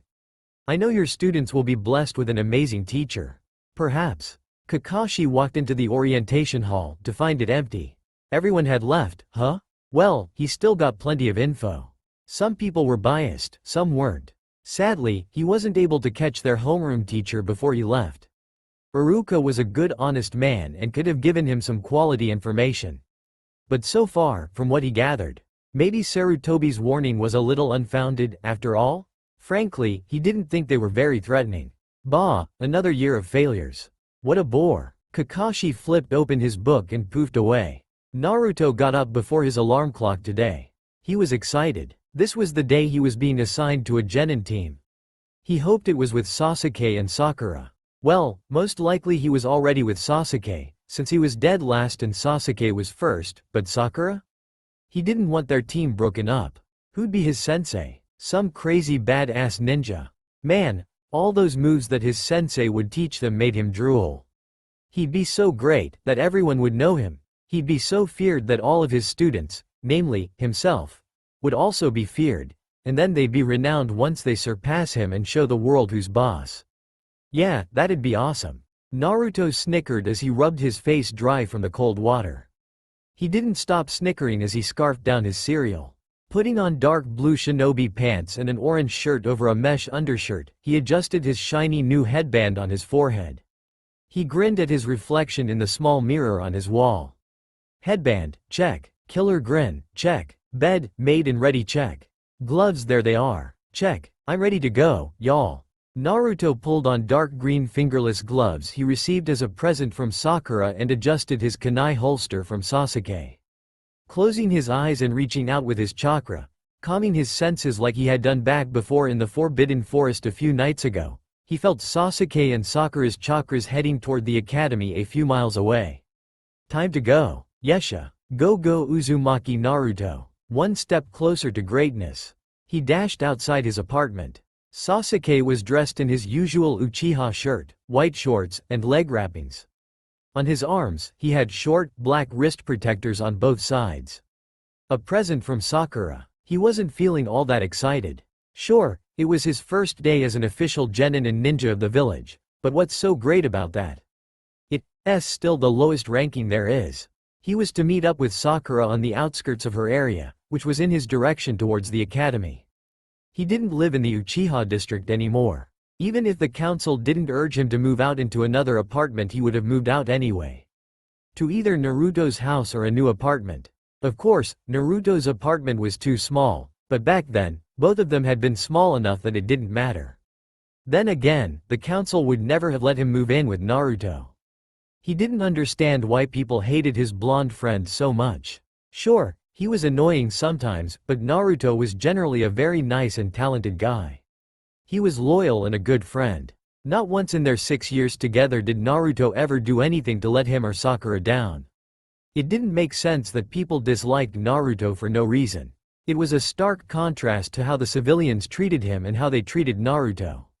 For some reason it made him ashamed. When he went home after the ordeal in the Forbidden Forest, he immediately went to the stove and, against his better judgment, had placed his hand in the middle of the blue flames. He had expected to recoil, screaming. His blood had pounded so hard in his ears, expecting his hands to be charred and black, but his hand was fine. In fact, he enjoyed the tingling sensation of the fire flickering across his knuckles. Baffled, the very next day Sasuke went to a ninja equipment store and bought some of those chakra sensing paper. Unfortunately, they didn't come in sheets, but in packets, and so he was forced to buy an entire packet, 250 sheets. And once he had the thing, he was strangely scared to try it out. So what if he had more than one natural element? It would probably mean that he had a physical Kekkei Genkei, but can he do anything to combine the two elements? How did combinations work anyway? Besides, if he did have another bloodline limit, what about the Sharingan? Would he, the last of the Uchiha, be a failure to its legacy? Leaving behind no Sharingan for his descendants? Just the thought made him feel sick. What would his father say? His father wasn't here. He remembered with a grimace. Dead. Dead at the hands of his brother. Damn it. Sasuke turned a corner into a desolate alley and punched his fist into the wall. Why? Why? He thought all the demons of his past had been cast away in the last 6 years with his friends. Why was that life continued to remind him of all the terrible pains of his younger days? His knuckles began to bleed as he kept on punching at the gritty wall. He didn't like to think about his brother. His brother had been so kind, so understanding. What he said to Sasuke right after killing their parents was absurd. He wouldn't chase after his brother like that. Not like that, filled with hate and revenge. Naive as he might be, Sasuke still refused to believe that his brother killed the clan out of measure for capacity. Deep inside, he still hoped that there was some behind story to it, that his brother was still the kind, caring person that he grew up with. Damn it, he punched the wall again, not caring whether his knuckles bled or not. He raised his fist again, but this time, it didn't connect. A hand shot out and grabbed his. Sasuke, stop it. Fierce green eyes pinned him down. Sakura held his fist in her hand in a vice grip. Why are you doing this to yourself? Aren't we your friends? Didn't we all agree to come to each other in times like this? Fury burned in her eyes, and Sasuke didn't feel so vindicated anymore. Instead, he felt like a little kid being scorned by the parent. Don't hole yourself up in this stinky place and get back out into the sunlight. What would Naruto say if he saw you like this? Sasuke gasped, not knowing that he had been holding his breath. You masochistic now? Quote, exactly. Wait, I didn't mean, she trailed off, looking out of place with her bright pink hair in the gloomy shadows. A faint blush colored her cheeks. Let's go, we're going to be late. I already backtracked just to find you. Is that all you can say? Sakura lectured, leading them back to the bustling road. I'm gonna tell on you to Naruto. Let's see how long he'll pester you after that. Don't. Not even he could withstand endless pestering from Naruto. Then don't do it again. Or I'll make sure to tell our new sensei to watch out for your tendencies. Quote, hey, Sasuke protested. I'm not that bad. Now you're just being Naruto-like. Is that an insult? Sakura dangerously voiced. And only if you take it as one, haha. Sasuke awkwardly laughed and broke into a run. Let's take to the roofs. We're going to be late. Sakura rolled her eyes and grumbled. Thanks to who? Hurry up you two. I've been waiting forever. Naruto yelled. He was on top of the academy. Iruka-sensei's about to start. With a dash, the three friends barely made it to the classroom before Iruka started his long lecture on the intense road of shinobi ahead of them. It was so boring that Naruto seriously reconsidered using his infamous Oiroke no Jutsu again. But decided not to. Not in front of Sakura. They all made to the same team. Team 7. An hour later, Naruto, Sakura, Sasuke waited alone in the classroom. Everyone was gone, but their sensei still hadn't arrived. What the heck was wrong with that Chuunin? Didn't he know how to keep time? Even Naruto, the delinquent, knew how to be punctual. Doesn't the freaking Chuunin know how to keep time? Even I know how to do that. Naruto shouted, making Sasuke smirk. Sakura sighed. The day didn't seem to be turning out to be that great. First Sasuke, now their new sensei? Wasn't 7 supposed to be the lucky number? It didn't seem like luck was on their side today. Looking up, Sakura caught sight of Naruto setting up a trap with a blackboard eraser in the door. Exasperated, she pawned her forehead. Naruto, such an obvious trap is not going to work on a seasoned ninja. Ah, who cares? The fun is setting it up. Besides, it's so simple that people will probably overlook it. Undeterred, Naruto secured the eraser and gleefully waited. Plop. A mess of white silvery hair was caught in between the door and the wall. Naruto roared with laughter. Sakura and Sasuke, bemused and shocked, sat up. I got you. Naruto jumped up and down, howling with laughs racking his body. The mysterious man stood up to his full height, patting his hair free of the white dust. Let's see. Naruto unconsciously stopped making a scene and gulped. Sasuke and Sakura quieted, suddenly wary. My first impression of you guys. I hate you. So, why don't we introduce ourselves? Our likes, dislikes, hobbies, names, goals, stuff like that. The weird man with the funny hair lounged on a metal railing on the academy roof. I'm Hitaki Kakashi. You don't really need to know my likes or dislikes. I have a few hobbies. I don't really have a goal. So all we learned is his name? Naruto muttered under his breath. What a weirdo. He desperately needed a new hairstyle. It was terrible. Hearing the mutters, Kakashi pointed at the blonde first. You first, blondie. Hi, I am Uzumaki Naruto. I like cup ramen and the Ichiraku ramen Iruka-sensei buys me sometimes. What I like more is when Sakura and Sasuke and I eat together. It doesn't matter what the meal is. What I like even better than that are Sakura and Sasuke themselves. Dislikes? Naruto scrunched up his face and assumed his thinking pose, stroking his imaginary beard. I suppose people who are mean to me for no reason. That, and oysters. They freak me out. I hate being alone. Oysters? The kid was a funny one. It was real interesting to see how interesting his sensei's son had turned out. Go on. My hobbies are training, pranking, making fun of Sasuke, and ramen sampling. It's pretty much what I do all day. Naruto's expression turned serious. I plan on becoming Hokage one day, and to make people acknowledge my existence. Then everyone will have to recognize my greatness. Kakashi's eye opened slightly wider. He smiled softly under his mask. His teacher's son was a treasure, he could clearly see that. Alright, very interesting. You next, girl with pink hair. Sakura cleared her throat and sat up straighter. I'm Haruno Sakura. I like my friends Naruto and Sasuke. What I dislike is being alone at home. My hobbies are to cook, train, prank, clean, and camp. Don't take me for an average girl, because I'm going to be Hokage too. Clearly. Not with your hair at least. Kakashi didn't expect the icy cold glare that chilled him right to his bones after his comment. Maybe the team was not as boring as he initially thought. Lastly, you probably know who you are already. He pointed lazily, his keen ears catching the mutter from Sakura. Of course he knows who he is. What a dork. Sasuke smirked at his teammate's irritation. He didn't like the teacher already. But it was alright. There were plenty chances to get back at him later. His dear friends just haven't caught onto that little tidbit yet. I'm Uchiha Sasuke. I like Naruto and Sakura, and I hate being alone at home. My hobbies are to train, to prank, to hang around with my friends, to camp. The usual stuff. Sasuke shrugged noncommittally. I plan on becoming Hokage. All three of them like to prank, and want to be Hokage? What's up with that? Kakashi thought. Well, at least they like to train, and they like each other. Maybe they can pass my test. But, do they like their friends better? Or their dream better? We'll see. He cleared his throat. Well, very interesting group we have here. I'd congratulate you on becoming Genin, but before that, we need to do a little survival test. Here comes the fun and disappointing part. Huh? Sakura cocked her head. She looked like the brains in the group. But we did survival training in the academy. Why did again? Yeah, this is stupid. We should go straight into missions. Naruto cheered. Kakashi lazily took his time answering, knowing that it would make them more anxious. Slowly, he fixed his palm on the side of one cheek.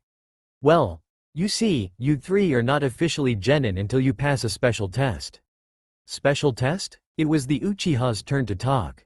Didn't look too happy. Oh, how he loved riling up the little ones.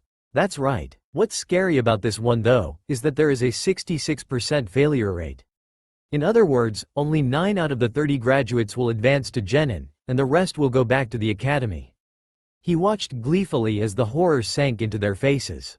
He was sadistic, for sure. We'll start this tomorrow, at 5 in the morning. Meet at training ground 7. Don't be late. He stood, languidly stretching. Before he leapt away, he turned and faced them. Oh, by the way, don't eat breakfast. You'll just get sick. Kakeke. He was evil. Naruto, Sasuke, and Sakura shared a worried glance before wordlessly heading to their safety treehouse. They needed to think. I say we stay here tonight, then leave together. Sasuke spoke. Naruto and Sakura nodded. Yeah, we should do some light training then go to bed early. I say we eat a lot of dinner. Sakura fretted. What about breakfast? Are we going to eat? Naruto asked. He didn't say we couldn't, he just suggested we don't. I say we eat. Sasuke decided. I'd rather take the chance of throwing up than fighting on an empty stomach. Either that, or we can take some rations, but that's too risky. Stopping in the middle of the fight to eat? It'd give us openings. I say we do both. Sakura pulled out her backpack and packed it with ration bars. It's always better to be safe than sorry. She packed medicine too, in case any of them did throw up. Do you think we'll fail? Sasuke asked. Sakura and Naruto paused in what they were doing. After some hemming and stroking his beard, Naruto shook his head. I think if there's anyone that can pass, it's us. We're a team. We pass together or fail together. Besides, we're way stronger than all our other classmates. We made sure to keep our true strengths hidden. We can take him by surprise. I agree. Sakura set down her readied packs. We're ready for this. We've been ready for this all along. I think we can get there even earlier and set up some traps. What do you say, Naruto? I hate the thought of getting up before the sun, Naruto drawled, but if it increases our chances of passing, why not? What do you think, Sasuke? I doubt that they're expecting anything much from a group of freshly graduated genin, Sasuke answered. I bet all we have to do is make the right kind of impression. So I'm all for the plan. We don't know what the test really is though. Other than the fact that it's survival training. Who cares? Naruto shrugged. We're awesome enough. We'll be fine. Pride leads to a fall, Sakura warned. Dear Sakura, Naruto feigned hurt. When have we ever been prideful? I'm just stating the truth. We are, after all, pretty badass. Kakashi strolled down the busy streets of Konoha, his favorite book in hand, flipped open to his favorite page. He absent-mindedly noted the sun go down and the electric lights turn on. He wasn't very sure which direction he was walking in, but if his guess was right, it was probably the same place he always ended up in. He felt the crunching of grass beneath his feet. Stopping, he put down his book and smiled at the large shiny stone in front of him. Hello Obito. I'm back. So anything else we need to talk about? Naruto got up and began stretching his arm muscles. He wanted to train. Sasuke bit his lip. Here it comes. I went and got this recently. He reached into his pocket and pulled out the packet of chakra sensing paper. I thought I'd do it with you guys, since I have so many. Sakura squealed. Yay, I always wanted to know my element affinity. Do you know if you? He understood what she was asking. No, I didn't do it yet. Ah, do it now. Let's see if you have another element. Naruto was jazzed up. He began jumping in place. Sasuke ripped the packaging open and pulled out a sheet. Okay, here goes. Concentrating, he pushed some of his chakra into the paper. Two things happened at once. The paper crinkled, then burst into flames. Surprised, Sasuke dropped it, letting the paper fall onto the wooden planks of the treehouse. What the? Thankfully the fire went out after turning the paper into ash. Sakura and Naruto, eyes glittering with interest, took the packaging and looked at the instructions. It says that if it crinkles, then your element's lightning, and if it burns, then it's fire. It's true. You do have two natural affinities. Naruto's eyes were like sparkling glass balls. Woow. Sasuke. That's amazing. Maybe you do have a physical Kekkei Genkai after all. Maybe. Naruto bounced around. Woo. Now I feel bad. 'Cause I don't have anything special. Well, I can sense chakra, but that's not much. Sasuke was puzzled. Sense chakra? Naruto can sense chakra, Sakura explained. But I thought we already decided that it was nothing out of the ordinary? It's different, Naruto insisted. Can either of you feel where Akamaru is now? What he's doing? Sakura and Sasuke both closed their eyes and concentrated. No, Sasuke finally answered. But you can? Yeah, Naruto puffed out his chest. I could feel you guys this morning too. You two were in some alley a mile or so away from the academy. What were you doing? When you guys got there your hand was all bloodied up too. Sasuke and Sakura shared a glance. Sakura had cleaned his hand and bandaged it, and Sasuke had pulled out a pair of gloves to completely hide it, but Naruto was too perceptive for his own good.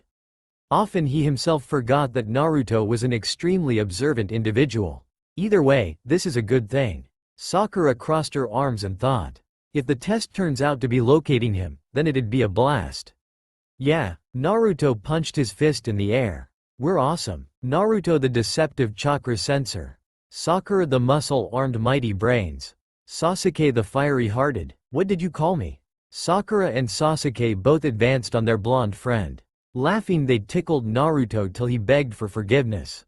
In the end, none of them got their training time. Or their elemental affinities. Next day, 3 a.m. Before dawn. Good morning, Tilda. Sakura yawned. It's time to get up, guys. We need to make it over there before 5 so we have plenty of time for some traps. Get up. She slapped the boys on their rear ends. Both groaned and then rolled into a sitting position. We're up, we're up. The trio gulped down a hasty breakfast of cereal and toast and fruit before picking up their backpacks and holsters. Making their way to the training ground, Naruto pulled out a brush and some ink and began painting seals on the ground. Following his example, Sasuke and Sakura laid out traps everywhere, committing them to memory. By the time it was 5 o'clock, the entire training ground was littered with seals and traps. Only, once Naruto sealed it all, it was invisible and will be activated only by a foreign chakra, unlike Naruto Sakura's. Almost every inch of ground was covered in seals. The moment Naruto puts them on active mode, Kakashi would have nowhere to run. Even the ground he would be standing on wouldn't be safe. Then it'd be easy to lead him to the actual traps Sakura and Sasuke set up. What Naruto actually had drawn out were explosions and binding seals. Some released knives and some made a hole in the ground.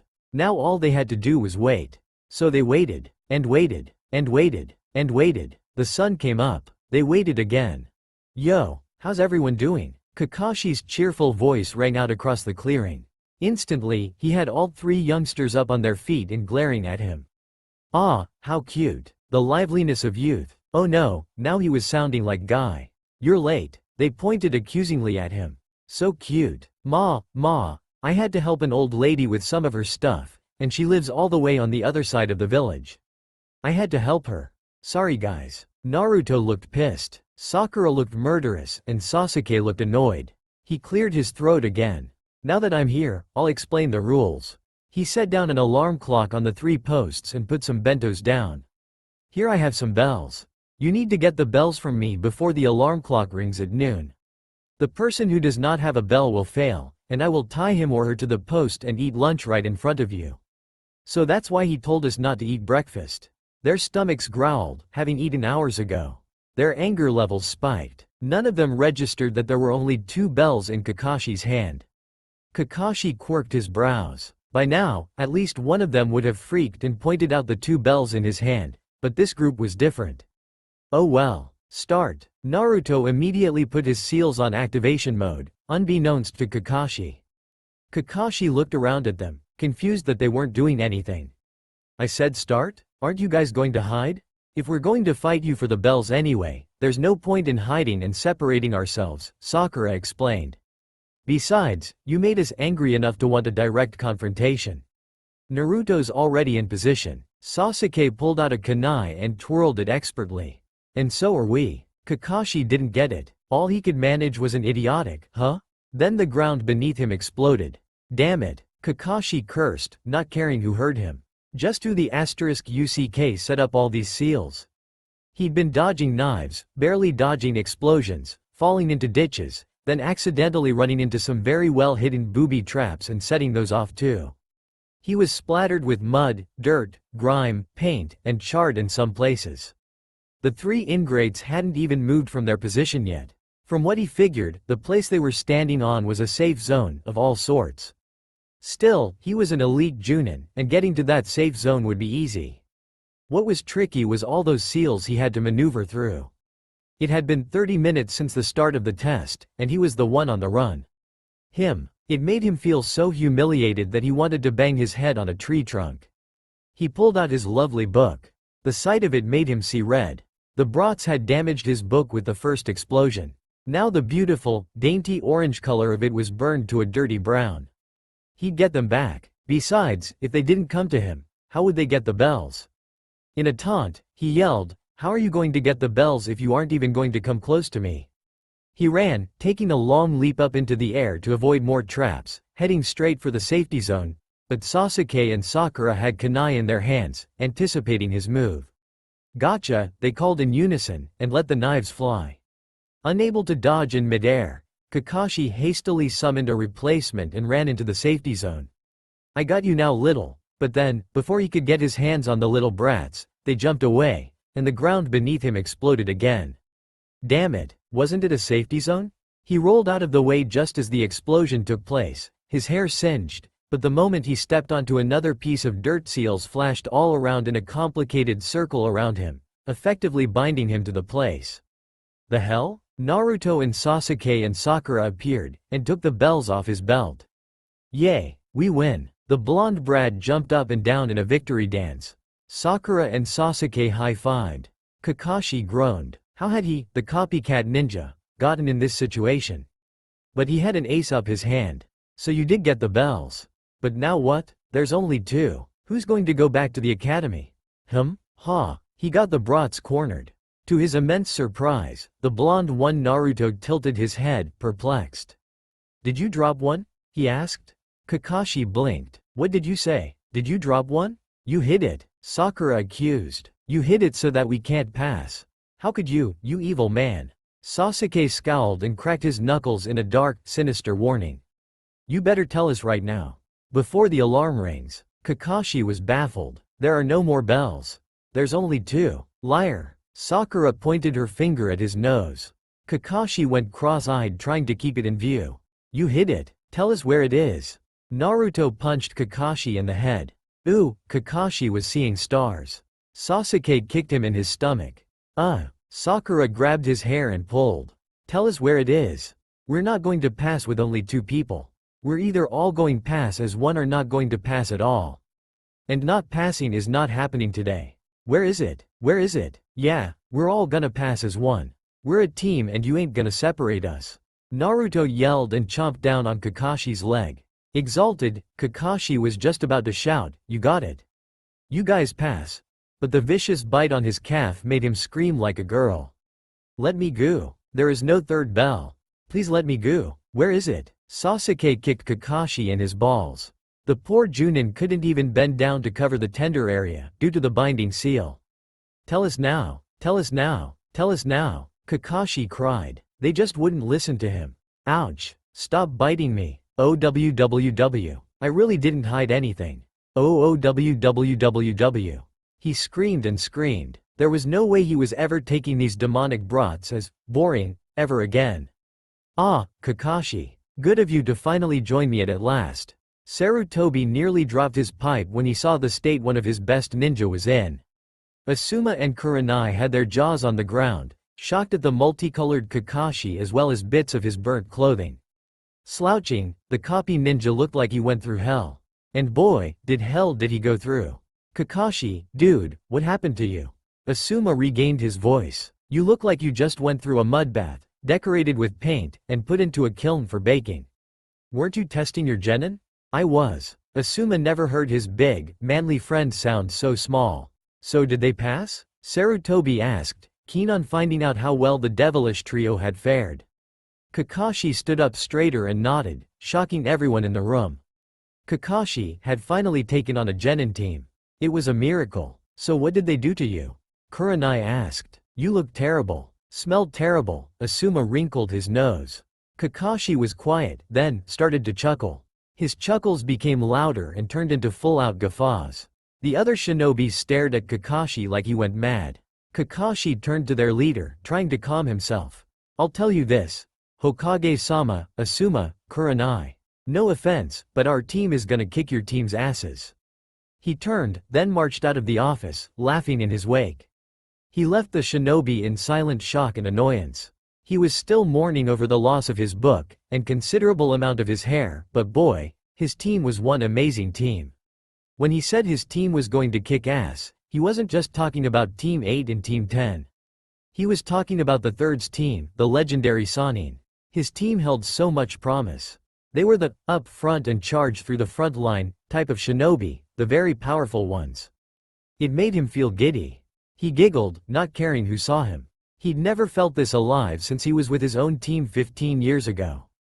I hate this. This is boring. Why is it that such awesome people like us have to go cat-catching? Naruto complained. Are you taking revenge on us or something, Kakashi-sensei? Idiot. Sakura punched him. Don't give him any ideas. And this is for asking if I had pills. Sasuke coolly ignored his teammates and turned to Kakashi, who now had shorter hair.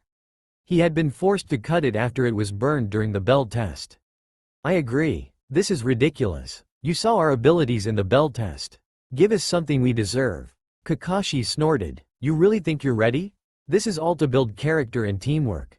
All genin go through it. You suck. Naruto pointed his tongue out at him in childish anger. I know. I hate you. I'm going to go paintball shopping. Sakura complained and dropped onto the grass, refusing to move. And Sasuke and Naruto are going to join me. All for you. You know what? On second thought, you can have your stupid C-rank mission. Oh really? They plopped down onto the grass and yawned. Yeah right. Kakashi was slightly hurt. You really don't believe me in anything I say, do you? After the many times you told us you'd be on time and was late, and the countless amount of times you said, the next mission is going to be interesting, you don't really expect us to believe you? Sakura pointed out. Yeah, and the one time you fed me seafood even when I clearly told you on the first day that I can't stand oysters. Naruto looked ready to cry, puke at the memory. You did that on purpose. Kakashi put his hands up in a placating gesture. Hey, but in return, you guys totally bombed my house full of paintballs. Don't you think we're even? By the way, I still haven't figured out how you managed to trick me. I am a Chuunin after all. Can't even figure that out? Sasuke turned his nose up. And just what do you expect to teach us? You already imparted your knowledge on proper ninja etiquette. Sasuke, don't be like that. Etiquette is important. I want to be a great teacher for all of you, and believe me, proper manners is the way to go. Actually, what he had been hoping for was that they'd get the no attacking fellow ninja without clearance rule and stick with it, but somehow that particular one seemed to have slipped their mind. Yeah right, Sakura and Naruto stuck out their tongue. Sasuke rolled his eyes. Let's just hurry up and go get that next mission. It better be good, or else. Kakashi flinched. He had high hopes for his team, but to be so ignored. He felt tears coming to his eyes. Sigh, his students. Oh, how he loved them all. But the things they made him do. Kakashi, are you listening? Sarutobi puffed on his pipe. 2 weeks and already the little rascals sucked the life out of the Chuunin. And here he thought Kakashi might be the only one with enough guts and wit to keep them in line. Kakashi snapped out of his daydream. His head had been high up in the clouds, with his cute students running around. Did you say something? Sarutobi closed his eyes and counted. From by his side Iruka slapped his forehead.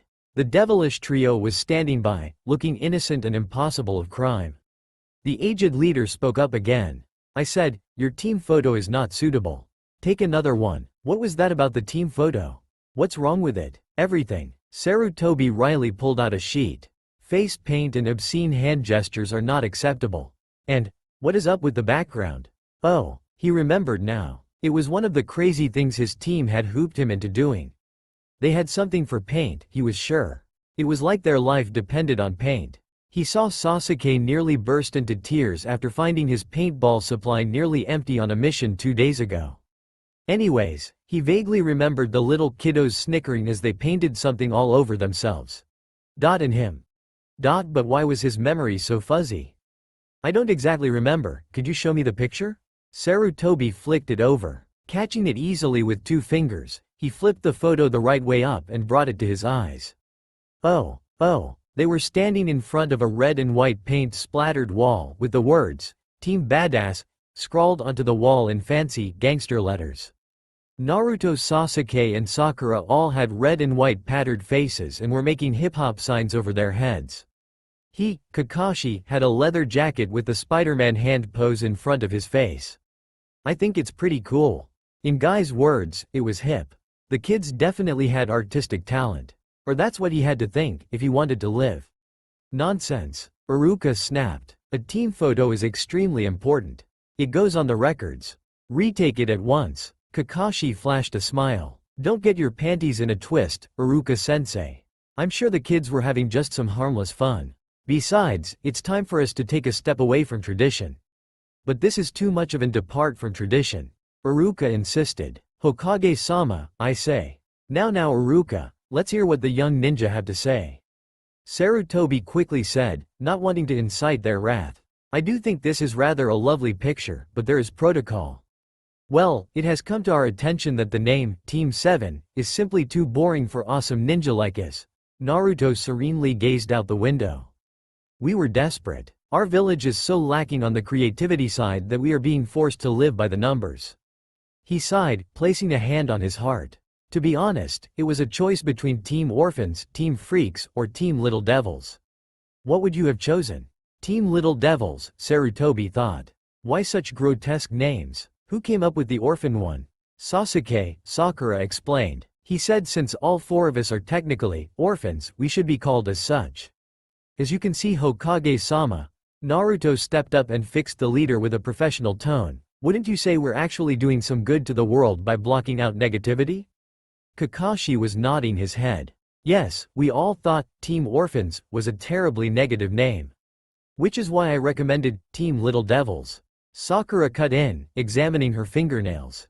But then, everyone knows just how old-fashioned Kakashi is, and devils totally doesn't cut out on the oomph part, so we all knocked it down. Kakashi rolled his Sharingan eye under his headband, where the kids can't see.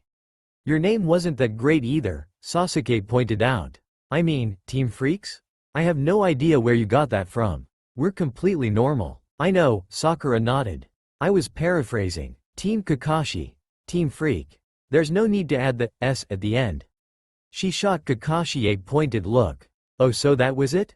I never understood the mechanics behind that name, but I understand now. It makes total sense. Naruto stroked his imaginary beard. Don't you think so too? Kakashi-sensei? Freak-sensei. Sakura laughed and pointed at Kakashi's hair. Aren't you happy we gave you an opportunity for a new hairstyle? You look so much better. His old hair was a vertical version of my hair, just that his hair is on top of his head when mine is on the back. Sasuke critically eyed their teacher's silver hair. I think mine still looks better. Kakashi raised a hand and rubbed his forehead in stress. I got it, I got it. You guys can stop with the sadistic teasing. I'll get you the stupid C rank, for God's sake. None of them looked convinced, so Kakashi turned to Sarutobi and Iruka, pleading silently with his large, teary eyes. Sarutobi coughed. In that case, I have the perfect one for you. It's a escort mission to Wave. So Kakashi, you really think you'll be able to defeat me? Zabuza, Demon of the Mist, chuckled darkly. That boy, Haku, is special. Your group of genin won't be able to handle him. Zabuza, Kakashi growled. He felt sweat drip down his clothes. Tensed, his entire form was crouched, ready to spring to action. He could feel adrenaline pumping in his ears. His breath, calm and controlled, hitched just slightly as Zabuza made a speedy leap and swung his giant sword towards him. Kakashi grunted as he blocked the sword with a small kunai. Leaping away, he made swift hand seals for a water dragon technique, just as Zabuza did. Copying his jutsu, the two dragons cancelled each other out. Just where the hell are your brats anyway? Zabuza sneered. Haku's getting lonely, you know. Kakashi mentally cursed. Just where were they? Tazuna and the rest of the workers were in mortal peril, covered by ice and in hostage by the masked boy. You don't need to worry. I'm perfectly capable of handling you all by myself. Zabuza sneered. We'll see about that, Sharingan Kakashi. He lunged, the battle starting anew. His red eyes spinning wildly, Kakashi fluidly dodged all the attacks with easy grace. You'll have to do better than that, Zabuza, Demon of the Mist. I will now show you my one and only original technique. Zabuza's eyes widened. An original technique? Lightning BL. Kakashi shouted just as a smoke bomb erupted on the surface of the half-finished bridge. What the? 3 small figures could be seen in the slowly dispersing smoke. Sorry for the wait, a suave voice intoned. The smoke cleared to reveal 3 grinning faces. Team Badass is here to save the day. Naruto cheered. I am Uzumaki Naruto, great awesome sensor and ninja. I'm Uchiha Sasuke, best friend to Uzumaki Naruto. And I'm Haruno Sakura, the bestest, awesomest, most freakishly amazing female ninja of all time. Sakura ended it with a flare. Kakashi let his lightning fizzle and die out. A pin dropped somewhere. Then he finally came to his senses. He yelled, "Where have you 3 been? Tazuna-san has been in danger ever since you 3 just disappeared at the cottage. You were supposed to come with me to protect the bridge." Life lesson number 4, Naruto yelled out triumphantly. The hero always comes late. Yesa. Don't worry, we've been around all along, Sasuke waved his hand. The workers are already free. To Kakashi and Haku's surprise, the workers bound with ice suddenly turned to straw. So you have managed to outmaneuver me, Haku declared.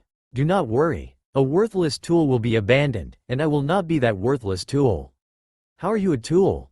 You're talking and thinking. Sakura rolled her eyes. Don't tell me you still believe that shinobi is a weapon, crap. Nowadays the modern saying is, shinobi is a profession. Unless you're so brainwashed you can't even think differently? Naruto gasped. In that case, we must punish the evildoer who has forced you to be like this. Is that evildoer you, freaky no eyebrows? FNE for short? My name is Zabuza. FNE snarled. We established that on our first meeting, you brats. Sasuke was confused. First meeting? When did we meet him again? In the woods, Sakura explained. It was when Kakashi got beat up with his water jutsu, and then we had to jump and save him, remember? Oh yeah, I remember. I don't think you guys are remembering the part where I ended up saving all three of you from the river after Zabuza came after you with the very shuriken you threw? Kakashi impatiently tapped his shoe. Or the part where I carried Naruto home because he got seasick. Aren't you conveniently forgetting those parts? They all ignored him. Zabuza took this moment to loudly impose his presence. In that case, you, the last Uchiha. He pointed a finger at Sasuke. Bored looking, Sasuke grunted, yawning. What? My dear protege has been longing to challenge you. Zabuza thrust his arm in Haku's direction. Meet, Haku, my student. Haku? Where have I heard that name before? Naruto tapped his chin. Oh yeah, you were the pretty girl in the forest. Wait, you're a guy. Never mind. Haku's sweat dropped. I am the same person, Naruto-kun. Need I remind you that I am, and always have been, a boy? Wait, so that was a henge? Confused, Naruto cocked his head. You tricked me. Never mind. Guys, I'm sorry to interrupt, but we're supposed to be fighting to the death? Kakashi scratched his head. Don't worry, we're getting to that part, Naruto assured him. It's just that in any important battle, there is always serious, heartfelt conversation involved. Either way, you're going down. Sakura cracked her knuckles. I'll take the girl. Once again, I am a boy. Naruto nodded. You and Sasuke take Haku. Don't hurt her too badly. Haku refused to answer this time. Let's go everyone. Team Badass saves the day. Not on my watch you won't. Zabuza dashed forward, swinging his huge sword at the small blonde. Don't you dare lay a finger on my students. Kakashi proclaimed before swinging forward with his own kunai. Kakashi-sensei. Naruto called. Remember the bell test? Huh? Then he remembered. Jumping away as quickly as possible, Kakashi leapt out away from Zabuza. Don't you dare blow up the entire bridge. Boom. Crash. No. Tazuna wailed. There was a giant, gaping hole in the middle of the bridge, separating the structure into two parts. It would take forever to repair. Hee, Naruto smiled innocently and rubbed his neck. You should have said that sooner. From afar, Haku fell on his knees as his teacher was seen no more. Believing Zabuza was blown to smithereens, he fell onto his hands and cried out, "Kill me now. My life serves no purpose without Zabuza-sama." Wow, you're more melodramatic than Naruto, Sasuke commented. But don't worry, we won't actually kill you. We're still little innocent souls, and I rather abhor the thought of killing, hard as it is to admit. No, kill me now. Haku wailed. I don't want to live anymore. You won't, soon enough, a sniveling voice carried from afar. Gato. Kakashi growled. You scum, coming all the way here for revenge? Yes, wouldn't you? After my home was so vandalized with paint, I felt the need to make an appearance. Gato tapped his cane onto the broken bridge. Kakashi shot the kids a glare. Gato's unnecessary intervention had all been caused by their childishness? He would see to that as soon as they were home. You're partly the reason why Zabuza-sama is dead. Haku whipped out a senbon and prepared to strike. I'll kill you. Wait, Haku. A voice stopped Haku in his tracks. A trembling hand rose from the side of the bridge and hauled the rest of him up. It's me, Zabuza. I'm not dead. Zabuza-sama. Haku dropped his senbon and ran to his teacher's side. I'm so glad. What happened to you? Somehow the bomb just threw me into the ocean. Zabuza wiped water from his eyes. Dunno why it had such a big impact on the bridge and not on me. Kakashi shot Naruto a look. Naruto sheepishly laughed. Oops, I suppose I used the wrong kind of tags. Well, enough is enough. We're through here, Haku. Let's go. Silently mourning the loss of his sword, which was somewhere deep underwater, Zabuza made to move away. Wait, don't you dare go anywhere. What about all the money I paid you to kill off that annoying bridge builder? Gato screamed childishly. How annoying. Lend me a kunai, boy? Zabuza asked Naruto. He smirked. Nice tags by the way. Homemade? Yeah, thanks. Naruto threw him a kunai. You know, you mean a lot to Haku. Don't be so wasteful with your life. I won't, Zabuza promised.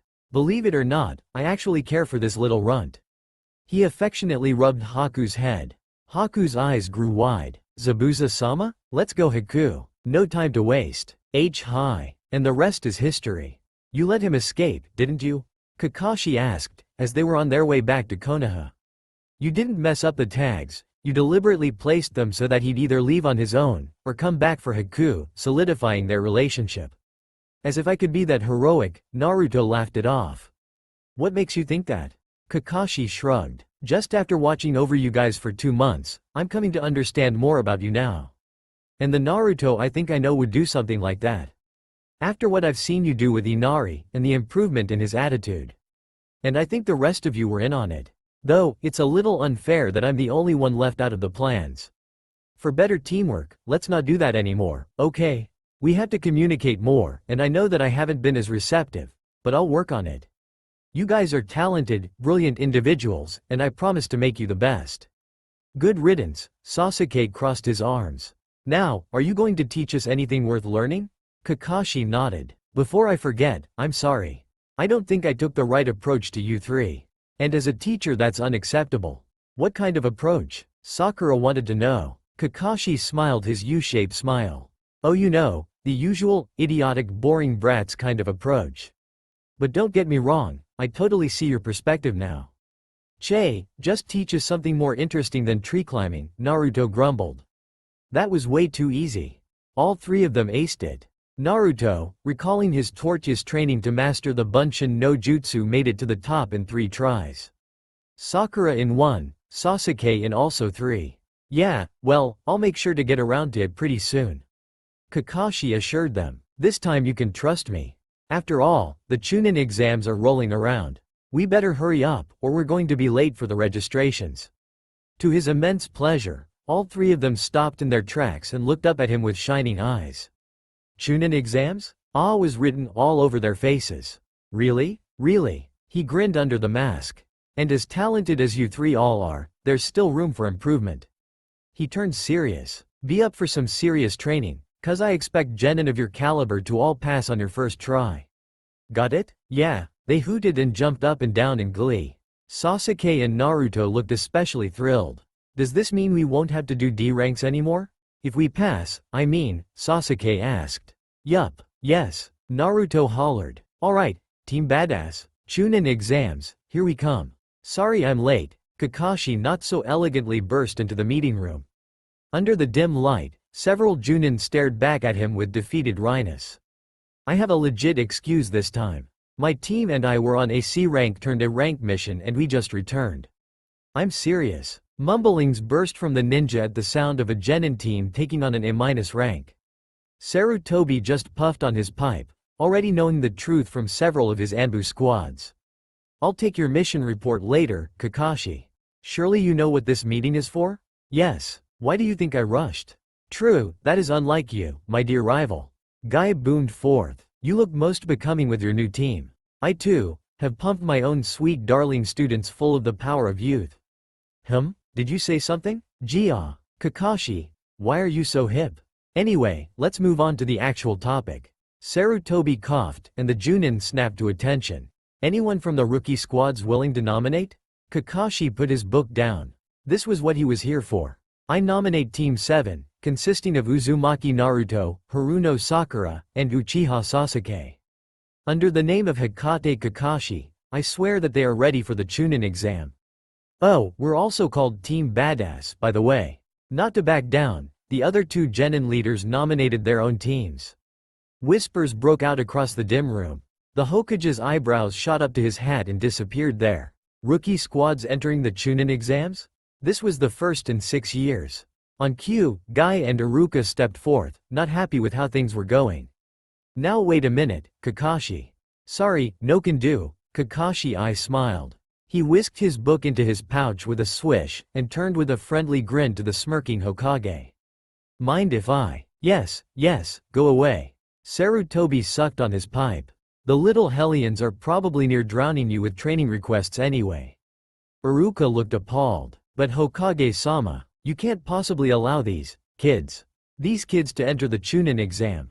It's too early. Just leave them be, Iruka. Sarutobi chuckled. I'm sure the squad leaders know what they're doing. Yup, now that's settled, I'll go now. Sorry about that. Ya nay. Kakashi shunshined out of the meeting room, much to the chagrin of the other Chuunin. He comes late and leaves early. That's so not fair. Just how long is he going to make us wait?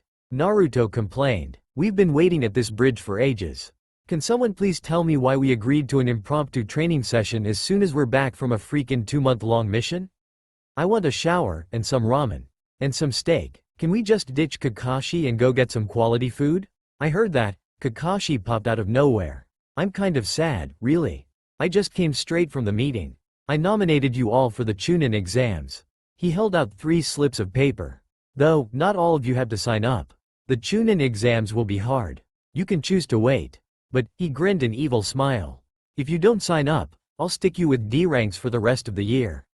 And per every paintball done on my person or on my house, that's another year, right there. Also, my dear friend, Guy seems to be a little willing to take you 3-4. Yeah, spare us the theatricals. Sasuke rummaged around in his pouch. I don't have a pen. I have my brush here with me though.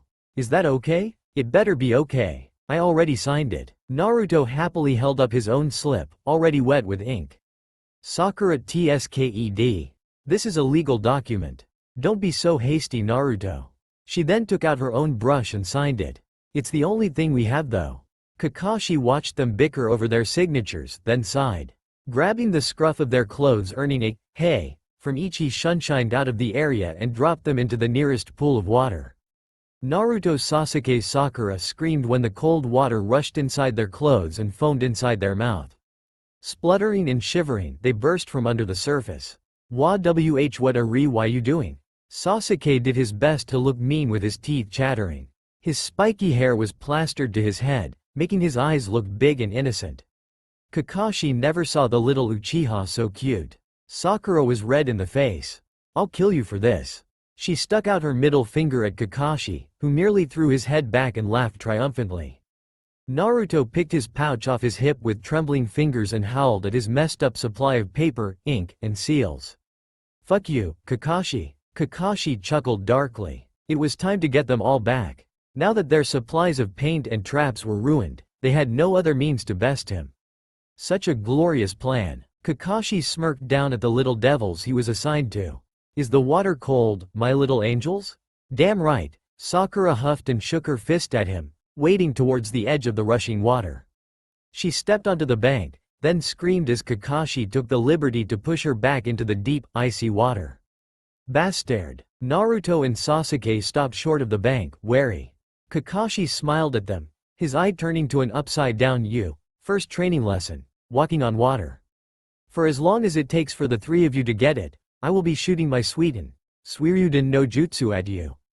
Good luck. His hands blurring in motion, it took the genin approximately 3 seconds to understand what their crazy teacher just said. Wait, what? Too late. A huge water dragon burst from the water, growled ferociously at the trembling ninja, and lunged, its teeth bared. Team Badass did the only thing they could do in that situation. They screamed. Very happy with their training results, Kakashi faced his dripping team with a wide grin that split his face. Excellent job, team. Now that we've sufficiently improved our chakra control, I will now move you to the ninjutsu training session. Take these slips of paper. He held out little bits of paper. Sasuke scowled. I had an entire pack of those until you dropped me in water. That's a whole packet worth of money gone. Kakashi laughed. Their unhappiness was his mirth. Well, I'm terribly sorry to hear that. Does this mean you know your element, Sasuke? I'm supposing you have fire, like the rest of your clan. That and something else, Sasuke muttered, recalling his strange new element formed with a combination of fire and lightning.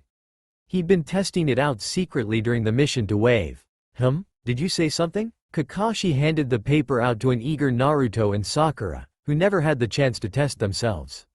Just put some chakra into it, and it'll react. What did you say, Sasuke? I said, I already know my element. Sasuke grumbled, irritated. It's fire and lightning. Kakashi blinked. How do you know your secondary element, Sasuke? It's not a secondary element. Apparently I have 2 primary elements. Sasuke rubbed his neck, looking sheepish as Kakashi dropped his book in shock. Naruto and Sakura snickered. Wait. Kakashi recomposed himself with a cough. Do the test for me? Bored, Sasuke took a slip of paper and channeled some chakra. It crumpled, then burst into flames. Kakashi's eyes grew as round as apples. How long did you New for a while now. Sasuke smiled awkwardly. Don't know much what to do with it. This is a Kekkei Genkai. Is there anything like this in your clan scrolls? Not that I know of. Wow, Kakashi looked frazzled. Naruto waved his slip of paper in the Chuunin's face. Okay, we've established that already. Now will you please take a look at our elements? I want to learn some cool jutsu. Okay, what do you have? Kakashi slapped himself mentally twice. Kekkei Genkai weren't everything, even as interesting as it was to discover a possibly new one starting up. HMMPH. Naruto grunted and his paper cut into 4 halves. Puzzled, he looked up. Is that good? Kakashi nodded, pleased. You're a wind element. Pretty well developed already too. Nice. Sakura? Sakura concentrated and her paper crumbled to dust. Earth? She queried, not so sure if she was pleased or not. I get such a manly element? It's got substance and formidable. Kakashi assured her. In the Third Ninja War, the rock ninja were a great hassle to Konohagakure. So now we know our elements, will you teach us some kick-ass jutsu? Naruto looked hopeful, his eyes bright.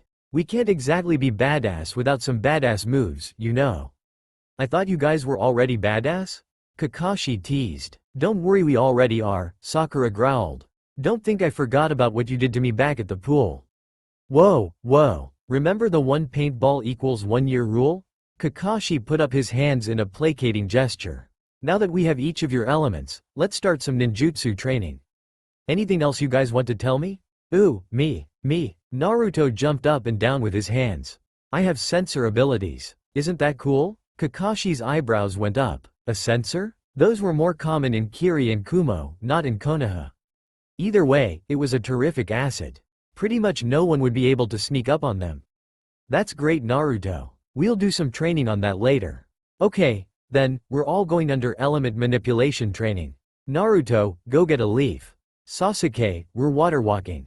Fire and lightning training is best on water. Sakura, go get a rock, and try and crush it with your fist. Everyone, get moving. I have a question. Yes, Sakura? What happens once I'm done? I'll tell you when it gets to that. Me. Yes, Naruto? I got a leaf, now what?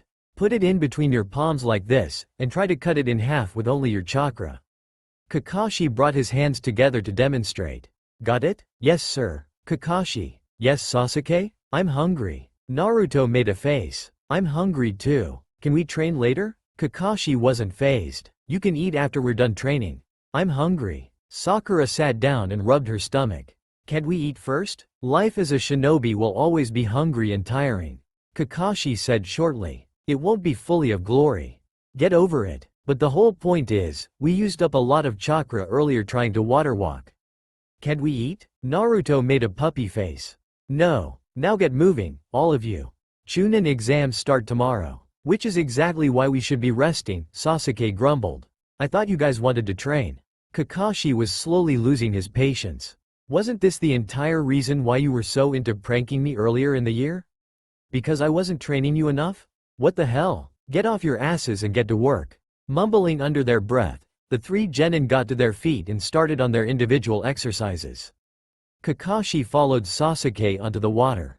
Okay Sasuke, we're first going to do some fire manipulation.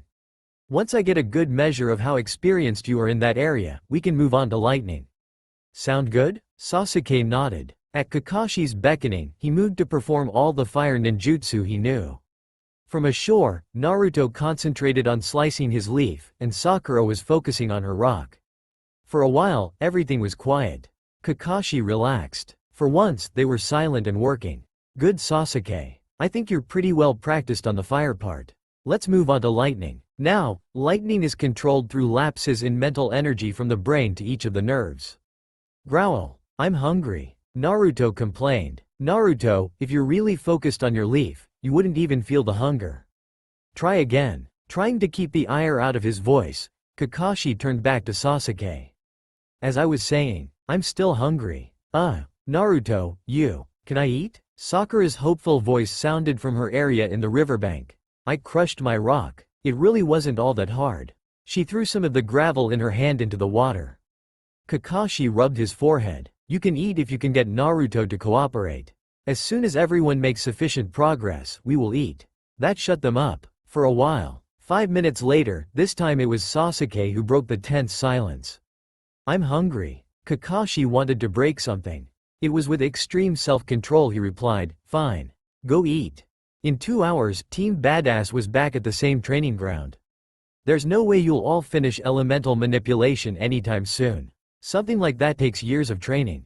Kakashi explained, but you guys really surprised me by getting so far already. Especially you Naruto. Your leaf work was impressive. Hee hee, Naruto grinned goofily as he held up a leaf 3/4 cut through. It only took a little bit of food. Kakashi smiled. Since the Chuunin exams start tomorrow, I decided that any other last-minute training wouldn't be as effective. You guys are strong. Remember, I expect genin of your caliber to all pass on your first try. You want to be kick-ass? Then prove it, and I'll help you to the top. Badass, not kick-ass. Though it does have a certain ring to it. Sasuke helpfully pointed out. This is the very first pep talk you've given as sensei, Sakura laughed. It's awkward. You should buy us dinner. Ichiraku ramen. Naruto bellowed. You just ate lunch. Sakura admonished. You want food again? Hey, don't fight. I'll treat you all after the exams. Oh, and I totally forgot. I snatched your forms before I dumped you into the river. Here you go. Kakashi's eyes smiled and handed the slips of paper back to his students. Sasuke glared at the white-haired Chuunin as he took his own form back. You piss me off, you know that? He was more than a little irked because Kakashi bested him like that. Plus his ruined supply of paper. Kakashi bared his teeth, but none of them saw it, due to his mask. I shoot that comment right back at the three of you. This is most peculiar. Naruto was stroking his imaginary beard as he stared long and hard at the number inscribed onto the door of the academy. Is this a genjutsu? Sakura confirmed. It's a little too obvious. What, do they think we're idiots? Sasuke stopped walking, then pointed. Looks like our competition isn't going to be all that rough. Look, gathered around in front of two menacing boys trying to bully the rest of the genin, the other low-ranked ninjas struggled to turn in their applications, completely unaware of the illusion placed on the building. A girl and a boy stood out, obviously taking the blows and acting weak. So now what? Do we bust in and tell them to fuck off with their illusion, or do we act dumb and stupid?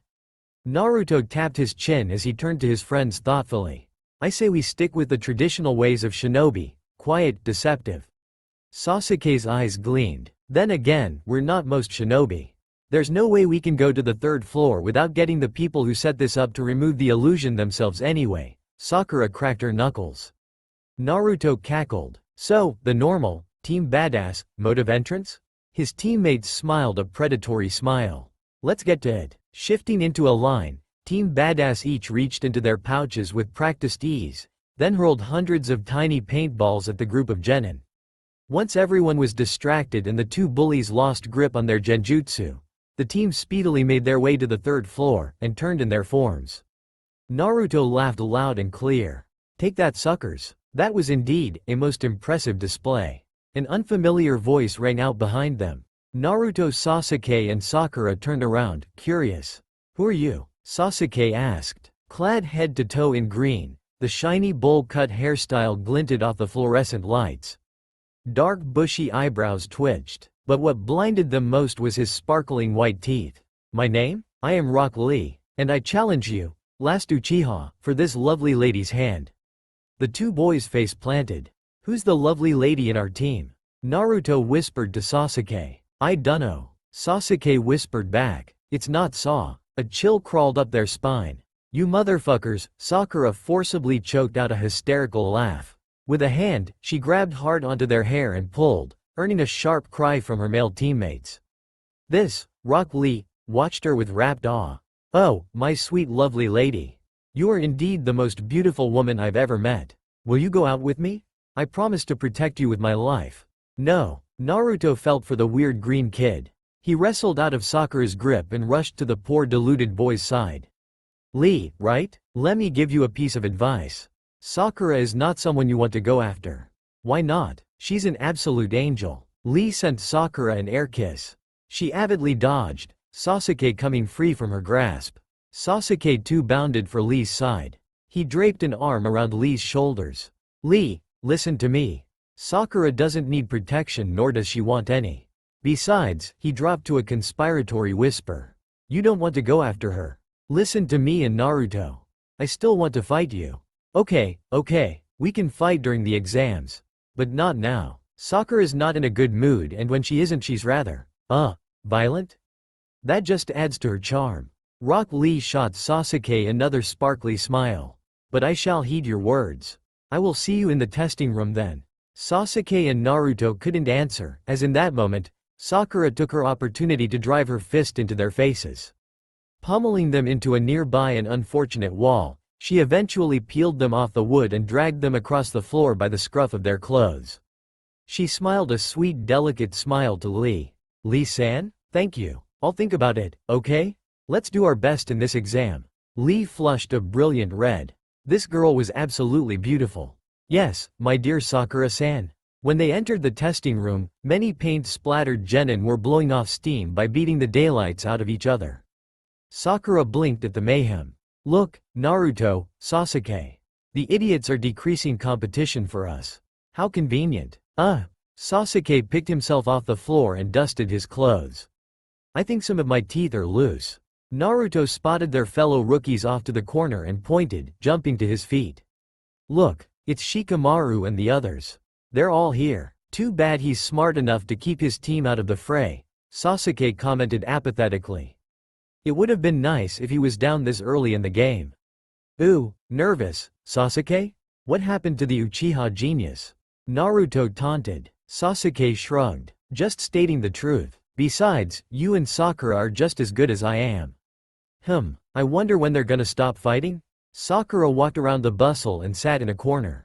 Naruto and Sasuke followed after. It's better if they don't stop, Naruto remarked. But won't that make things a little too easy? Sasuke pulled out a kunai and twirled it expertly. I want some intense battle. Then smoke erupted in the room, throwing everyone onto their feet, tensed for any possibility. You idiots. No intense battle in this room. Or you're all disqualified. Sakura giggled. Hear that? Sounds like you won't be getting your intense battle anytime soon. Sasuke put his kunai away. Now what? Morino Ibiki, the man who had just burst into the room with a whole load of other proctors, suddenly faced their corner and pinned the three with the most frightening glare they ever saw. You little brats. Don't think I don't know about you three. His dangerous aura made them shiver. Crap, he knows. Sasuke breathed. He knows it was as with the paintballs. He's just pissed because his crew has to clean up the mess. Naruto scoffed. We're not going down, no matter what this guy throws at us. Shut up, he's still looking at us. Sakura hissed. Let's go find a seat. They got up and without flinching, sat down at some empty seats. Ibiki raised a brow. So they were Kakashi's prized brats. HMPH. Didn't look like much. Especially the blonde. That was the Kyuubi Jinchuriki, if his memory was correct. And the last Uchiha. Well then, let's see how different they are compared with the rest. After all, his test was always the hardest. The room was deathly silent as Chuunin hopefuls gulped in trepidation.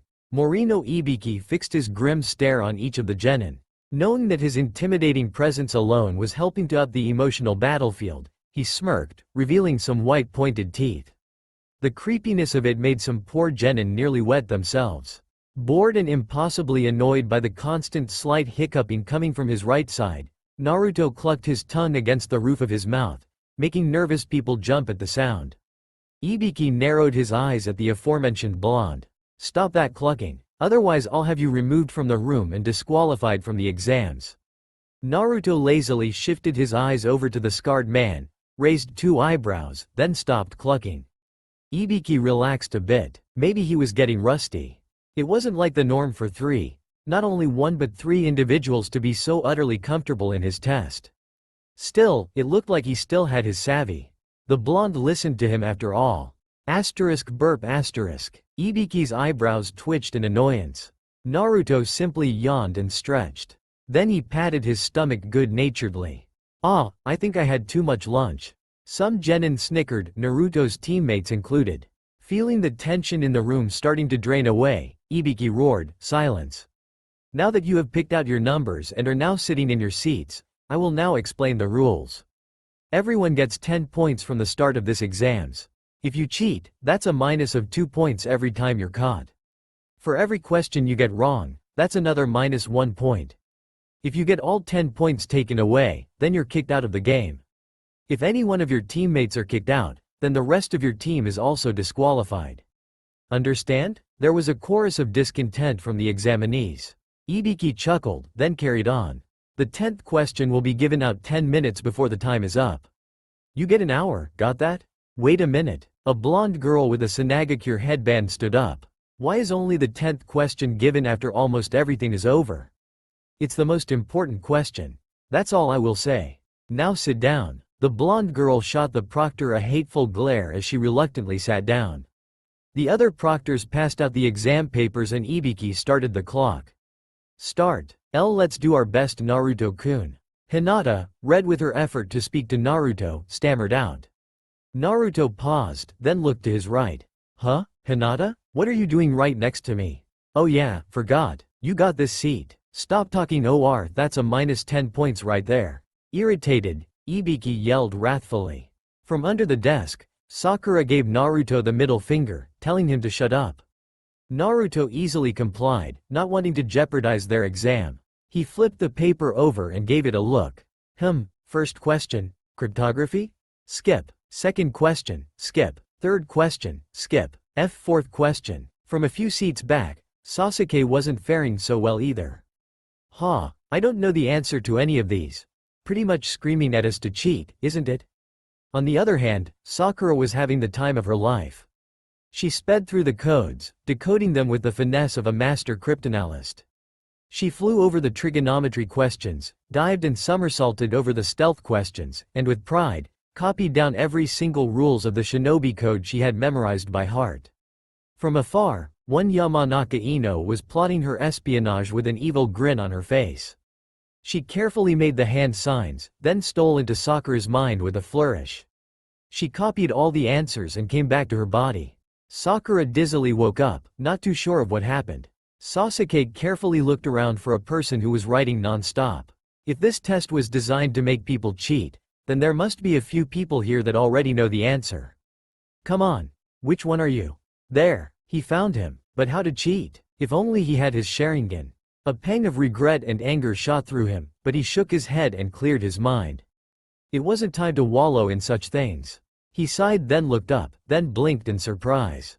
There were freaking mirrors attached to the ceiling, giving him a clear view of everyone's papers in the room. He followed the near translucent wires to the owner. A girl with twin buns on her head. It just happened that he was in the perfect angle to use the mirrors. Interesting. They do say luck is part of skill. Sasuke copied down his answers, then relaxed. Content. Naruto was in a fix. He didn't know what to do. He couldn't answer any of the questions. What to do? Naruto-kun? A shy voice wrenched him back to reality. Would you like to look at my paper? Naruto jerked his head twice. He didn't need to copy from her. He was Uzumaki Naruto, bound to be great. He wasn't a cheater. No thanks, Hinata. Wow. A sharp kunai shot by his face and embedded into an unlucky Genin's exam paper. You, minus 10 points. Get out. The proctors kicked the unfortunate team out of the room with little mercy. Half scared to death, Naruto just kept his paper down and staged all his hope on the last final question. Ibiki swept the room with his gaze. It was about time. More than half had thinned out. Alright, it's time for the 10th question. But before that, I'll tell you all this. If you fail the 10th question, then you will never have the chance to become Chuunin again. If you are not sure of your outcome, give up now. Anxious rumbles erupted in the room. Sasuke and Sakura rolled their eyes. They were confident. A few teams gave up. Naruto gave those teams an Ibiki a "what the fuck" kind of look. You messing with us? We rookies went through so much to get here. We went through maniacal teachers and crazy D-ranked turned A-ranked missions, melodramatic fights, paintball fighting, and flimsy genjutsu barriers. A few proctors bristled at that. That's only for rookies. I bet all the other genin went through worse. You expect us to give up just because of a maybe? You sure don't know anything about us. We're ninja, that's what. And ninja never give up. Drat that little annoying kid. He totally took over my exam today. Ibiki cursed Naruto, but silently gave the blonde props for his guts. He saw the look of determination that came to the eyes of everyone remaining, then groaned internally. However, he respected the blonde for being so charismatic, and so brave, albeit a bit foolish. Do the rest of you feel the same? No one responded. In that case, you all pass. The shocked cries made him smile a bit. He then moved to the explanations. The life of a shinobi is harsh. You can't doubt, you can't hesitate, and most of all, you can't give up or jeopardize the lives of your teammates. If you give up, then you condemn the rest of your teammates with you. A Chuunin is a squad leader. If he or she doesn't have the guts and intelligence to pull through in these kinds of situations, then he or she will end up killing their whole team. But all you have performed admirably. Part of this test was to test your information gathering skills. Those that did not have the ability to spy accordingly were knocked out of the game. You guys made it through in every aspect, and I commend you all. It'll only get harder from now on. Ibiki reached up and pulled his bandana off. You might be tortured, compromised, captured, killed or threatened, but as loyal shinobi to each of your respective villages, you will all pull through, no matter the consequences. That's right. A spinning black figure crashed into the window and threw kunai in 4 directions, pinning the huge black banner behind her to the walls. I am Mitarashi Anko, your second exam proctor, and it'll only get harder. Everyone follow me. Ibiki's sweat dropped, along with everyone else. The strange woman wore very tight revealing clothes with a tan trenchcoat draped all over her frame. Naruto stared distastefully at her clothes. Who the hell are you, lady? I gotta say, your fashion sense is totally out of whack. Whatcha say, brat? Anko's teeth glinted as she prodded the blonde with the tip of her kunai. Wanna die? Anko. Ibiki stepped out from behind the dark banner. You're early. Again. Huh? Oh. Mwahahaha. That's alright. Come on, you genin, follow me. She jumped out the window. Finally. Naruto crowed. We're getting some stuff done. Nice speech, but a bit lacking in the melodramatic area. You should work on it. Naruto patted Ibiki sympathetically, then jumped out the window after Anko. Sasuke and Sakura briskly headed after their friend. Sakura waved to the scarred man. That test was really fun, Ibiki-san. Really invigorating. Really easy too. Have a nice day. She followed Naruto out the window. Sasuke smiled at Ibiki. Have a nice day. He jumped out as a horde of other genin followed after him, leaving Ibiki alone in the room. Ibiki trembled, then fell to the floor. Kakashi, I will not forgive your brats ruining my day. My tests are not fun, not invigorating, not easy, and I do not have a nice day with kids burping all over my class. Grr. He stood, then moved to pick up the tests. Impassive, he collected every single one of them, then felt his hand tremble again, too angry and too shocked to do much else other than stare at the blank test in front of him. Uzumaki Naruto. You're the first to pass this test without answering a single question. I will get you to understand this world of fear someday. This is Training Grounds 44, otherwise known as the Forest of Death. Anko cackled at the expressions on the genin. I will now be passing out scrolls marked Heaven and Earth. You guys get 1 scroll per team, and you have to fight teams to get the other counterpart. You have 5 days inside the Forest of Death. If you get your scrolls within the time limit, come to the tower in the center of the forest. As you can see, this test is designed to put you against each other, to test your survival skills. Good luck, kids. Is this one of your ideas? Because it's just as out of whack. Naruto crossed his arms. Pissed, Anko threw a kunai to nick the brat's little cheek, and wrinkled her nose when Naruto casually plucked the knife out of the air.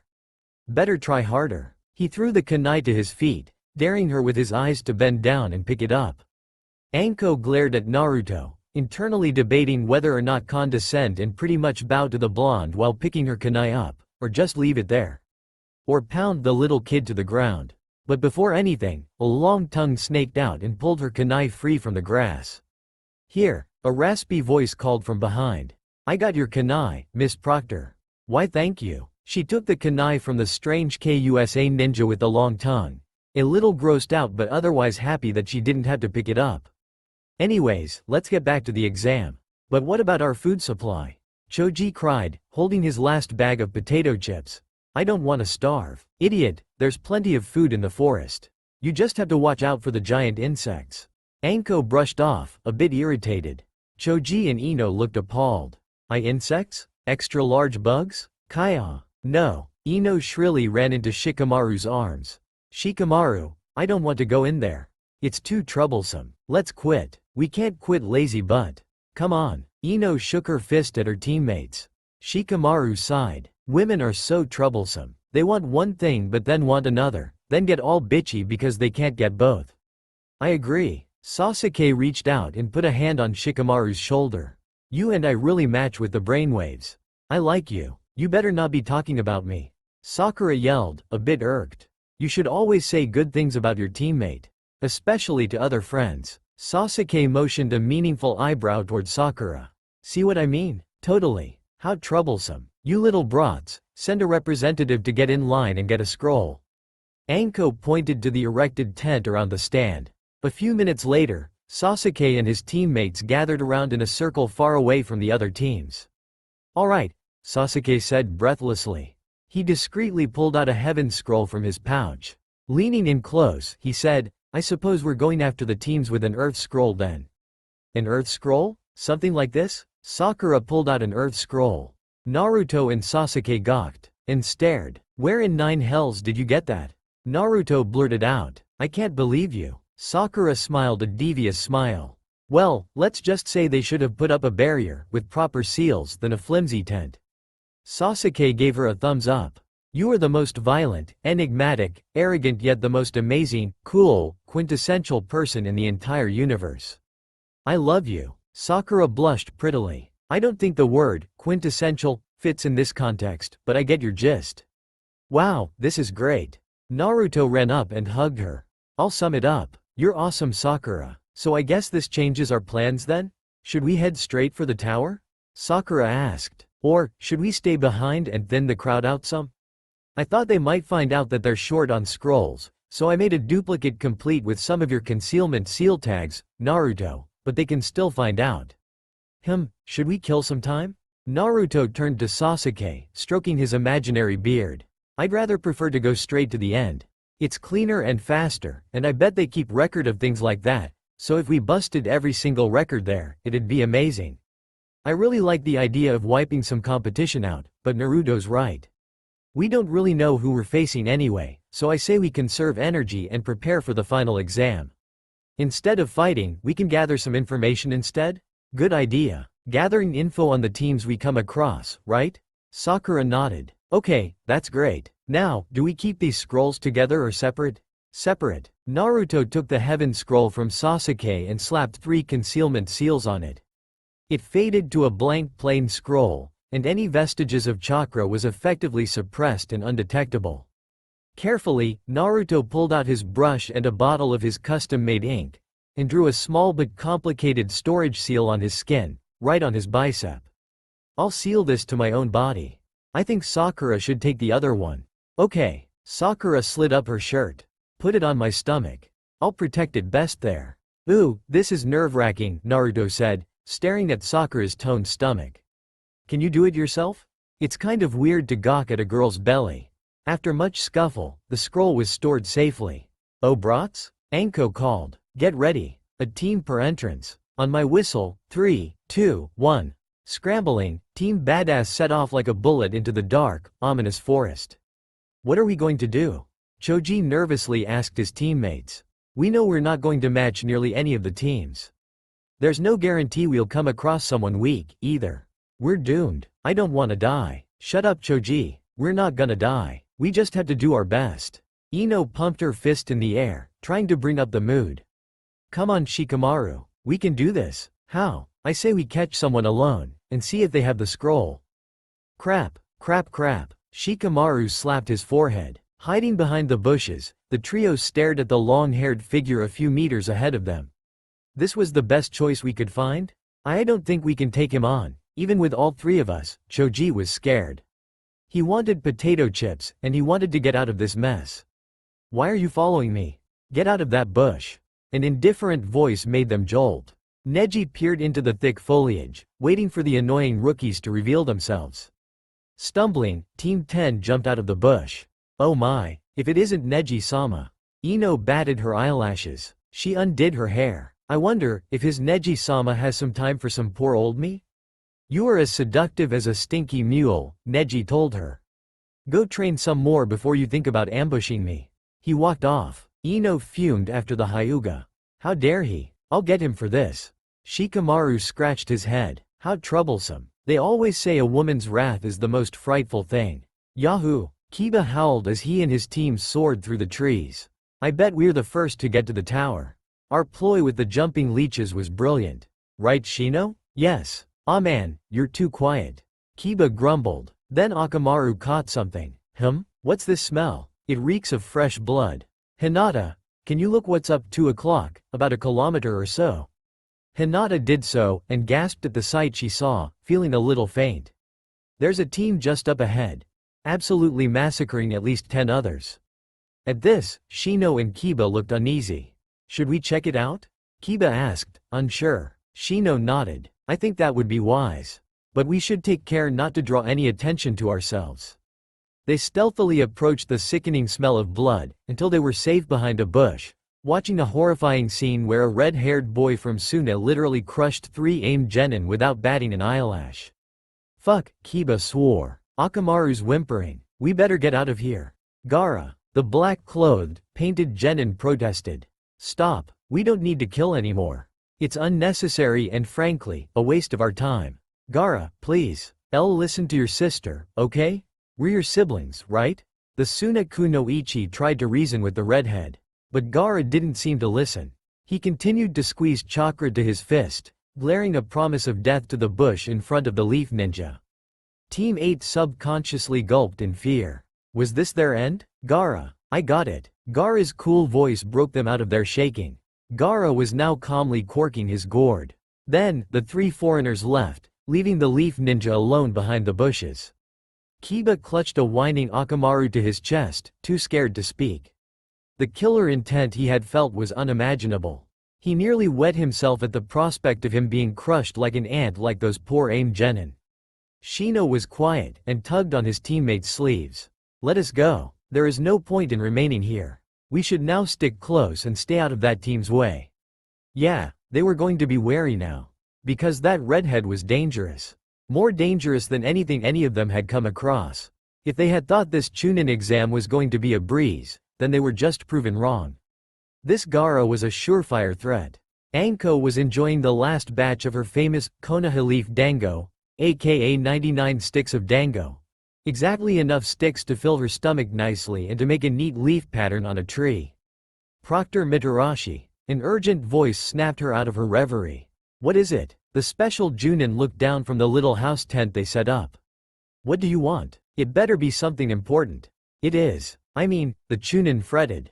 3 genin examinees have been found. They're all dead, and they all have.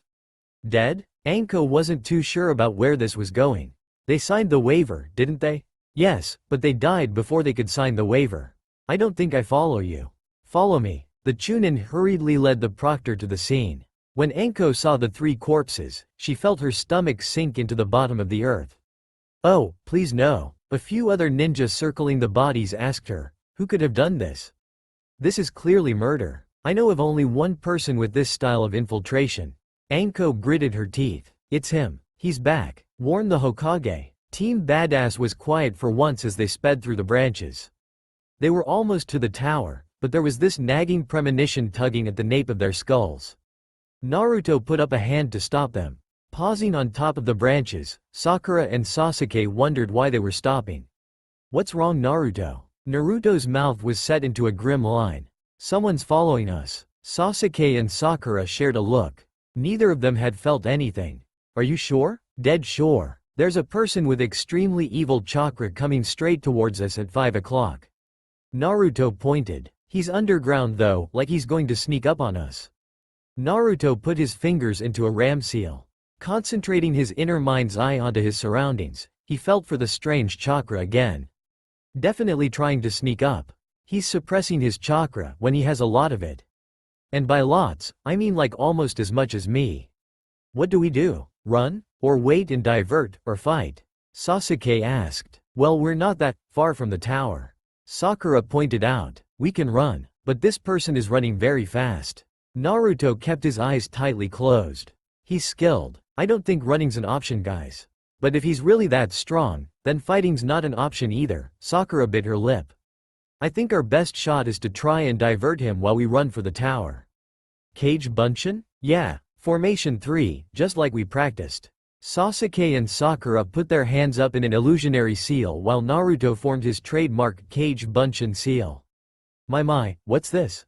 A deep, scratchy voice issued from the shadows. How did mere genin like you manage to detect me? Not everyone's a mere genin, Sakura spat. You shouldn't underestimate us. Perhaps. Stepping into the light, the lone Kusa ninja from before licked his upper lip in anticipation. Now then, dear Sasuke-kun, would you delight me with a little fight? Hell no. Sasuke stepped back. You're a freak with a gross tongue. Stay away from me. You are afraid? The Kusa ninja taunted. Aren't you the last Uchiha? I am not the last Uchiha. My brother is still out there somewhere. Sasuke replied stubbornly. Besides, yes, I am a little scared of you. Who wouldn't be? You have the most inhumane tongue ever. The Kusa nin frowned. I see. In a flash, he was behind them all. With a hand that moved so fast none of them caught it flying towards them. He backhanded Sakura to a tree, not even giving her the opportunity to scream. Naruto and Sasuke jumped away the moment their teammate went flying.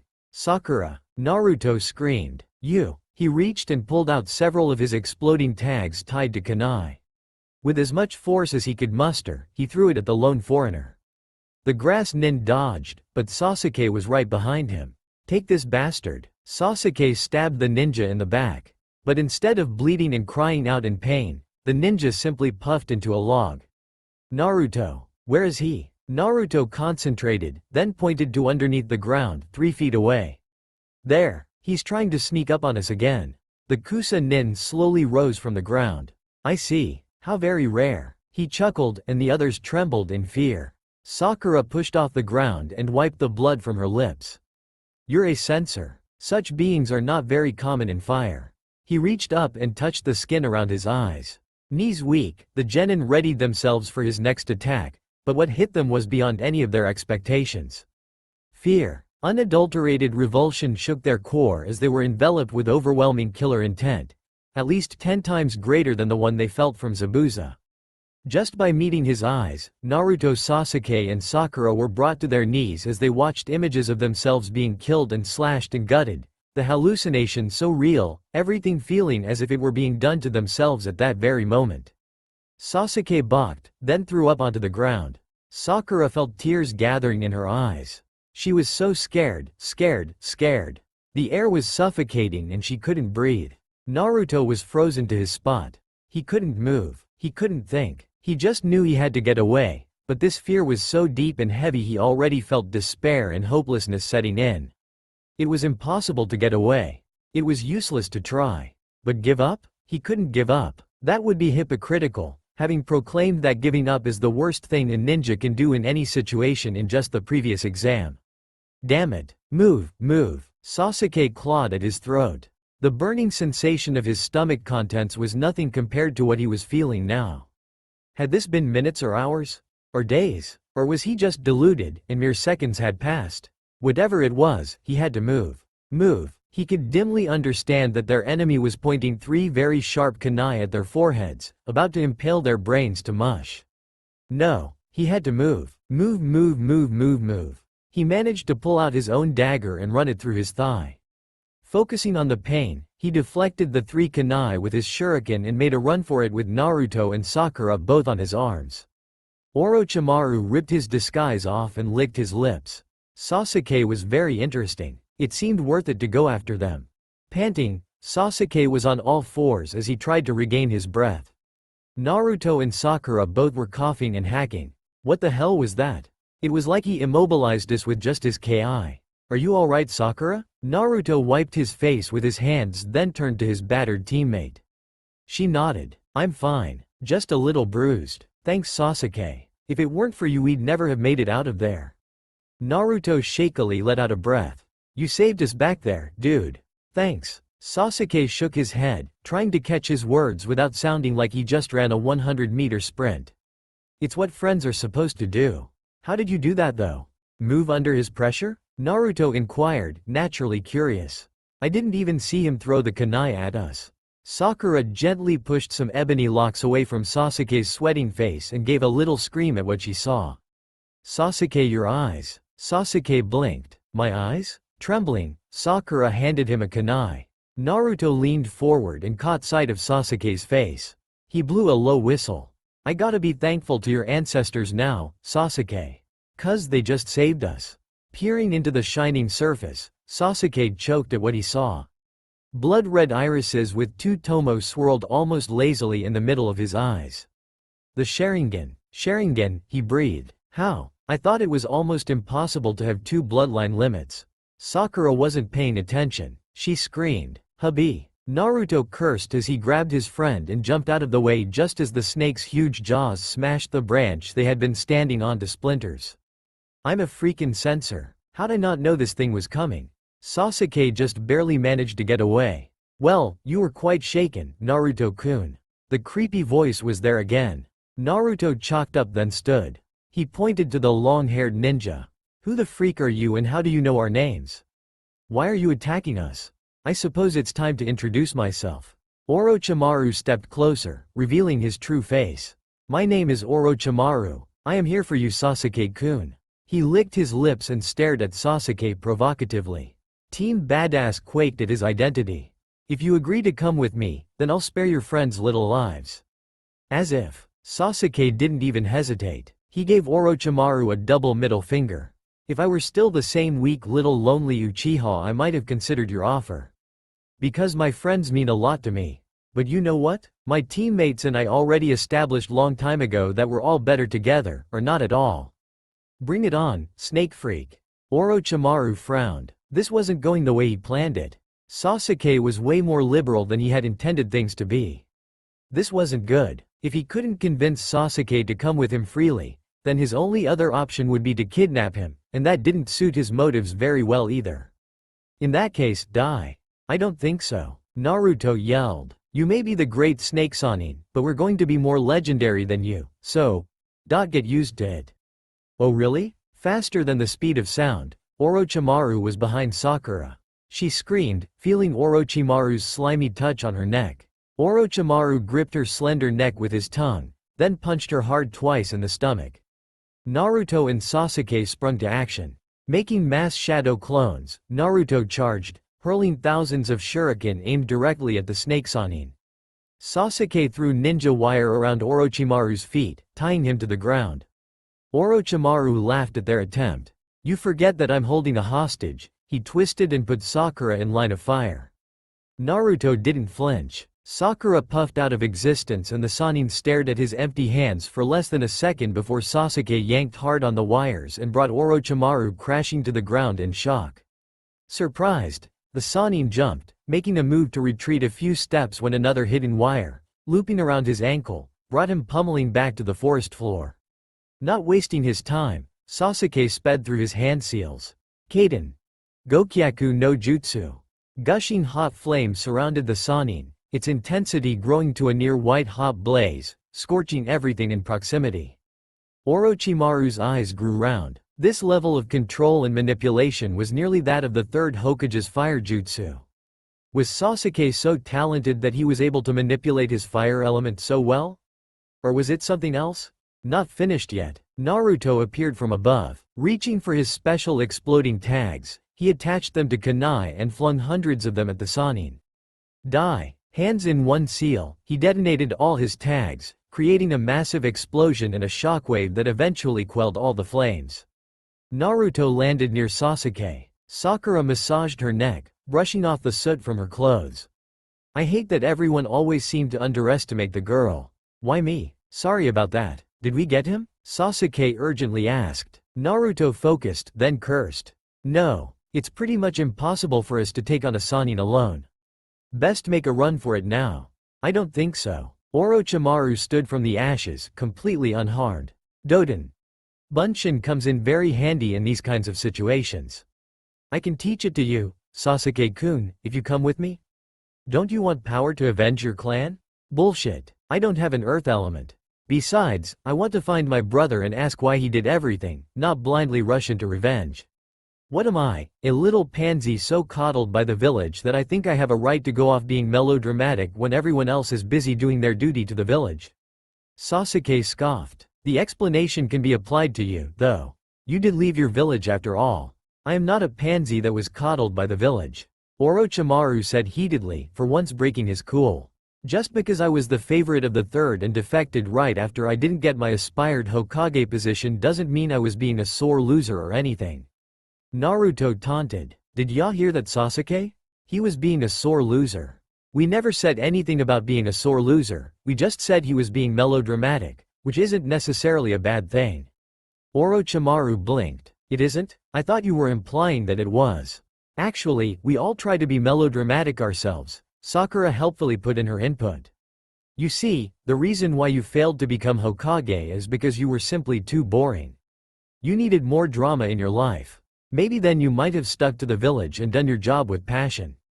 Don't get me started on passion now, you little girl, Orochimaru made a disgusted sound. I am about the most passionate man in the entire world. And with this passion, I will follow you to the ends of the earth, Sasuke-kun, until you accept me. Sasuke gagged. Are you gay? I'm not into 50-year-old men with long tongues and stretchy necks, sorry. That's not what I mean. Orochimaru insisted, feeling out of character more and more by the second. He had to wrap this up and give Sasuke the cursed seal before things got too out of hand. Anyways, I hope this will make you come at me more seriously, dear Sasuke-kun. Smiling his ominous smile, Orochimaru held up the earth scroll. When did he? Sakura searched frantically in her pouch and pack. Oh no, I'm so sorry guys. Orochimaru smirked at the growing panic in the genin's eyes. He concentrated a bit of his chakra into his palm, then set the precious scroll aflame. Naruto made a little pained sound, but otherwise no one reacted. Orochimaru had been expecting them to lose control and charge angrily. But clearly it wasn't his day. Nothing was going as planned. Well, aren't you going to attack me? I thought you guys just said being melodramatic was your thing. Come on, cry, yell, scream, charge at me with all the anger and fury and passion you have. Let's see what you've got. Naruto nodded solemnly. That's a great idea, except, when it comes to living and being dramatic, I think anyone would choose to live. Kage Bunshin no Jutsu. Over 1,000 copies of Naruto appeared. Henge. Bursting into transformations of his teammates, hundreds of Naruto, Sasuke and Sakura's broke apart into teams. Formation 3 guys. Sasuke and Sakura put their hands together for an illusion. Having two illusionary types on the team was a great advantage. Genjutsu. Confusion. Orochimaru let the illusion sweep over him, interested to see what the genin had come up with. To his immense surprise, the hundreds of Team 7 had disappeared, except for the one real team in the center of the burnt clearing. He paused, then laughed. What's this? I don't think your illusion worked.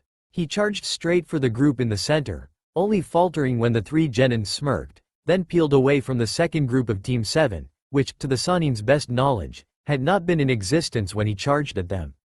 The first group jumped into the trees to his right.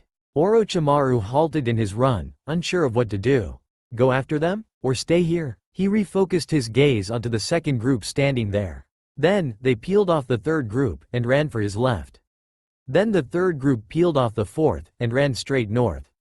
Then the fifth group peeled off and jumped up to the branches, running away to the south. Then the sixth ran to the northeast, the seventh ran to the southwest, then northwest, southeast, then north-northeast, south-southwest. Hundreds of clones, hundreds of duplicate teams, all peeling off one another and heading in different directions. Orochimaru stood, dazed at the sight, then clapped his face. Kai, he muttered, feeling the cool wash of the illusion dissipate. Once it did disappear, however, nothing changed. Thousands of clones still headed for multiple directions all at once. They were real. He had dispelled the illusion too late.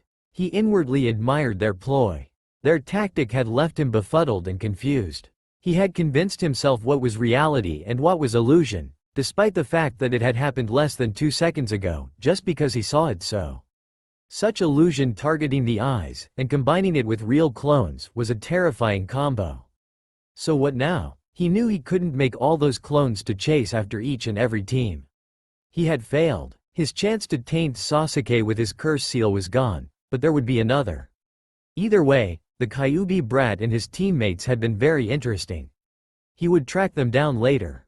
Right now, he could already guess they didn't head north, because he burned their scroll and there was no point in going to the tower anyways, without anything to go through the gates. That left around a few hundred other possibilities, but that was alright. He'd see them in the finals. Currently heading directly north, Sasuke and Sakura covered for their teammate from front and back, moving through the trees in straight line formation.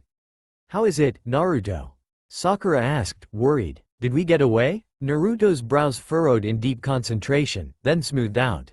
"Phew, thought we'd never get away." "Yeah, we're safe now. Snake Freak took our bait. He's heading for south, obviously thinking we'd trick him up and take the far route behind him, thinking we've set up reverse psychology. Haha. This is reverse psychology. He didn't think mere genin could be this smart, did he? Are all your clones still intact?" Sasuke asked. "Are you going to dispel them?" "Not until we get to the tower.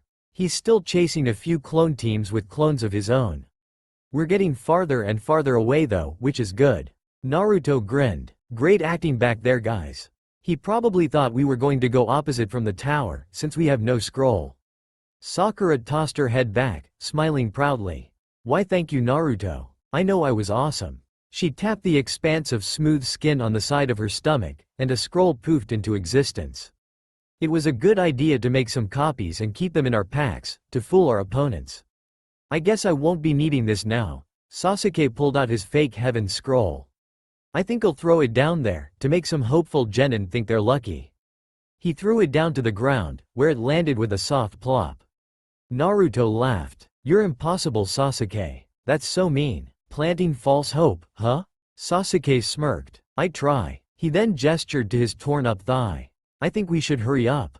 It's a good thing Naruto's smart enough to add this gash on every single one of my copies, but Orochimaru might find out that no blood's dripping from it."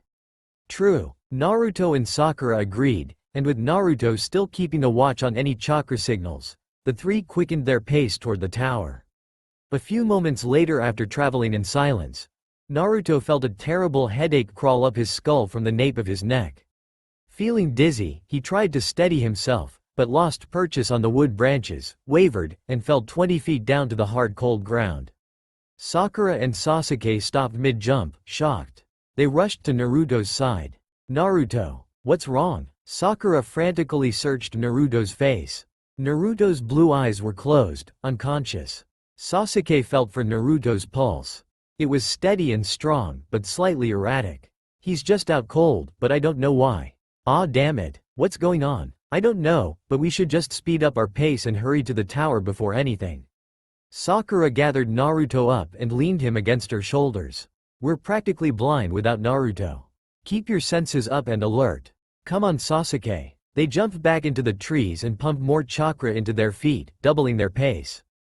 Afraid of what was going on with their friend, and in a hurry to report Orochimaru's appearance to the higher-ups, Sasuke and Sakura continued their run without a word. Meanwhile, Naruto sat up in a dark, cold sewer. Where the heck is this place? Standing and trying to wipe some of the murky water off his skin, Naruto looked around for anything familiar. Seeing nothing, he shrugged and began to walk. "I don't have any equipment with me. No Sasuke, no Sakura. Is this an illusion?" He put his hands together and tried to release, but it didn't work. Doesn't seem like it. Naruto started walking. "Hello? Anyone here?" A low growling sound issued from the far dark hallway. Naruto peered at the darkness, unable to see anything beyond that. Someone there? His curiosity getting the better of him, he went against his better instincts and teetered up the dark hallway, after a while, turning left into a dark, wide room. Just where is this place? Naruto walked up to the tall bars set in the end of the room and examined them. They didn't seem like metal, but they weren't wood either. He glanced up and saw a big piece of paper taped to the bars. It read, "Seal." Quirking his head with unsaid questions, Naruto leaned against the bars, only to scream and jump a quarter of a second before a huge pair of claws rammed into the space between the bars where he'd been at. Dark malevolent eyes glittered in the dim light, and red evil chakra suddenly loomed over him. Naruto screamed, "What the freak? What the hell? What the hell are you?" The creature's lips pulled back, revealing giant yellow, extremely sharp teeth.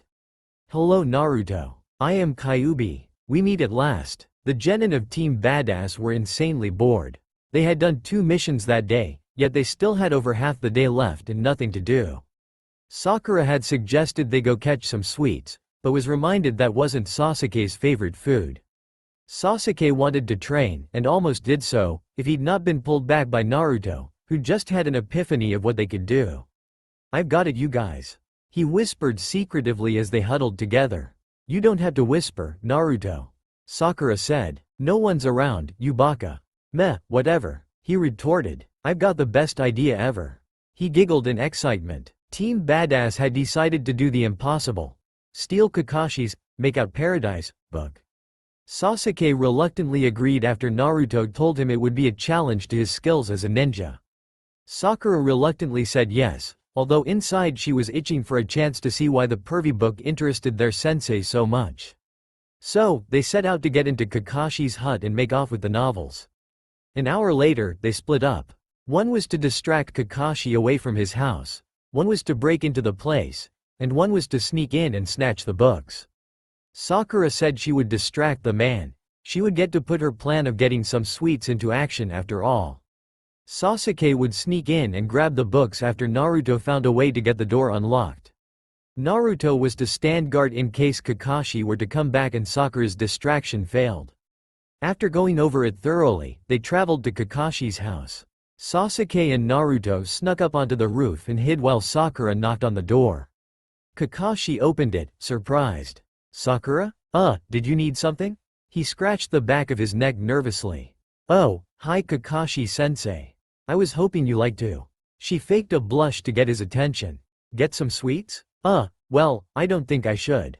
He chuckled guiltily. She did a terrific job of acting as in she looked down sadly, and said in a trembling voice, It's okay, I guess." "Well," she sniffled lightly, "I guess I'll see y'all later, sensei." She began to walk off, inwardly cursing herself for failing. "Wait, Sakura," Kakashi said, walking out the door and closing it behind him. "I guess I could come with you." He sighed and began walking back to town with her. "Scory." Inner Sakura screamed. "Yes. Now, wait till they're out of sight, then we get in there and grab those books." Naruto snickered. "I know the plan," Sasuke sighed. Inside he really did want to see what was in those books, the little perv. But his dignity and pride would never let him show it.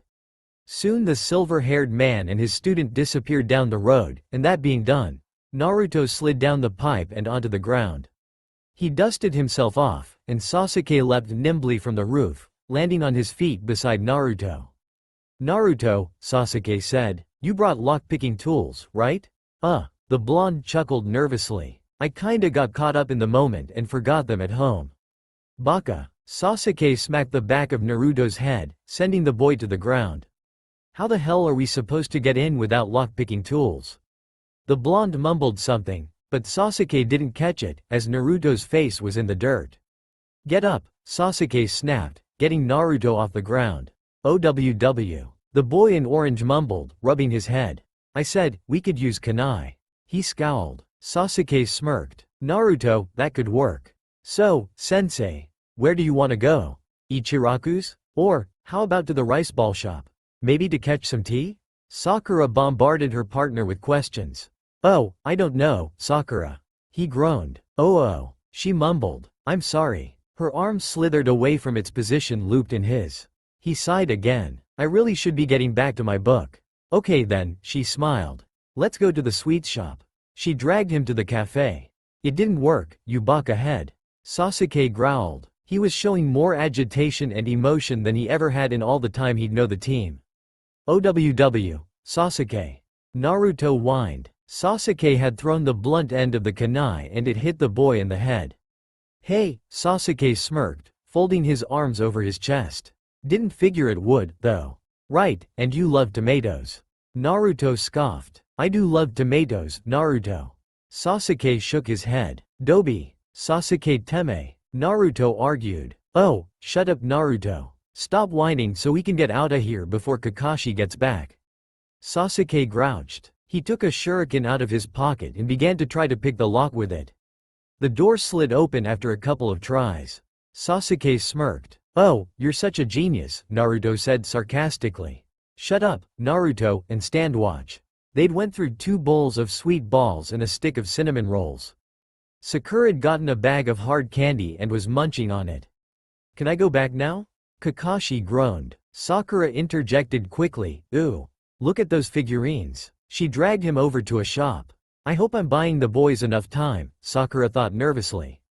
I don't know how much longer I can stall him. She made sure he didn't leave her while she browsed the plushies and the crystal figurines for sale. Sasuke made sure not to make any noise as he crept through the house, although no one was there. He looked around for any signs of books, but there was none. He crept into Kakashi's bedroom, and there they were. In the center of Kakashi's room, there were 4 books laying on a stand. It looked dangerous, but Sasuke disregarded his instincts and reached for the books. He snatched them, but an alarm went off. It was deafening, but he scattered out of the house. Is there any way to turn this thing off? Sasuke yelled above the loud roar of the sirens. I don't know. Naruto yelled in response. Shit, Sasuke muttered, covering his ears with the books tucked under his arm. Kakashi's head jerked in the direction of his house as an alarm went off in his shuriken holster. Damn it all to bloody hell. Kakashi said loudly, standing from the table they were currently at and about to leave. Sakura grabbed his arm quickly and said, Wait, sensei. Don't you want to stay? I'm not done yet. She tugged on his arm. He jerked away. My books are being stolen. I will slay whoever took them. Kakashi roared. He took off in the direction of his house. Sakura took off after him. Sasuke repeatedly muttered curses. We'd better get out of here. Anyone for miles could hear this. Naruto yelled. Good plan, genius. Sasuke retorted. They ran off in the direction of the village, books in tow. The 2 genin boys arrived at the Hyuga compound, out of breath. They climbed over the gates and ran for safety. Hinata, Naruto said loudly as he saw the girl walking down a corridor. They ran over to her. Oh, Naruto. She smiled, looking down and turning red. Hey, Hinata, he chuckled. What's that you have there? She asked quietly. Oh, heh, those are Kakashi-sensei's pervy books. We were bored, and we figured we'd swipe them to see why they're so interesting. Naruto snickered. Oh, so that's what that loud alarm was about. She giggled. Yep, and now we're trying to hide from the wrath of Kakashi. Well, I could help. If you want, she said shyly. Awesome. Naruto gave her a thumbs up. What's going on here? Came a male voice from behind them.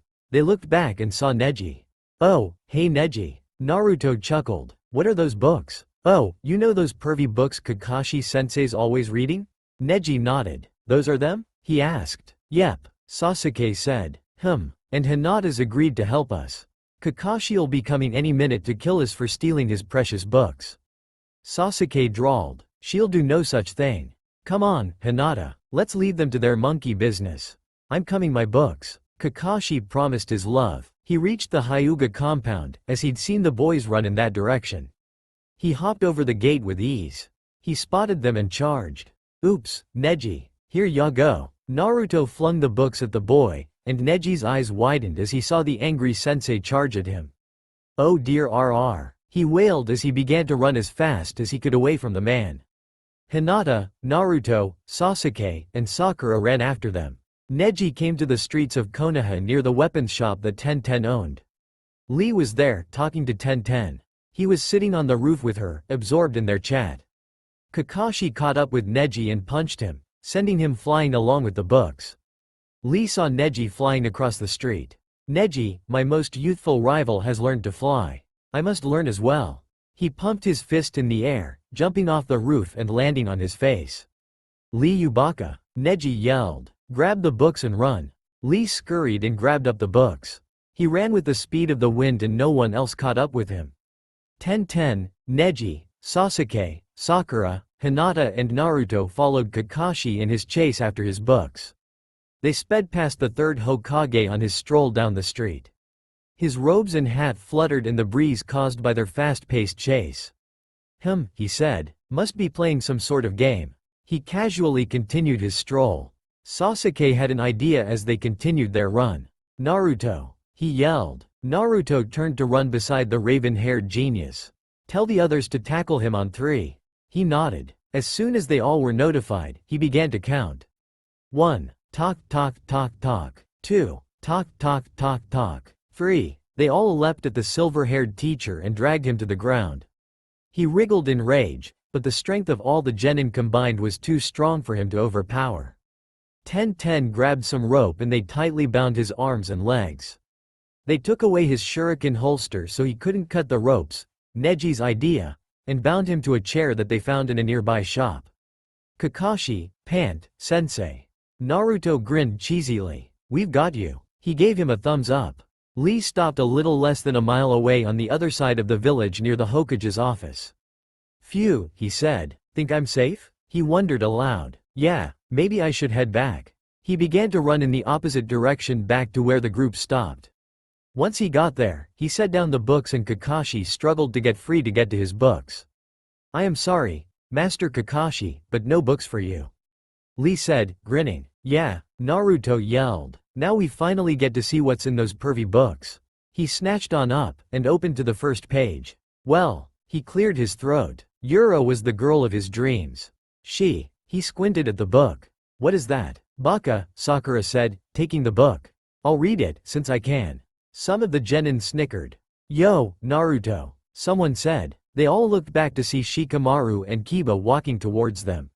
What's Kakashi doing tied up? They got to them, and Shikamaru's sweat dropped. Is that the Makeout Paradise series? Naruto nodded slowly, clueless.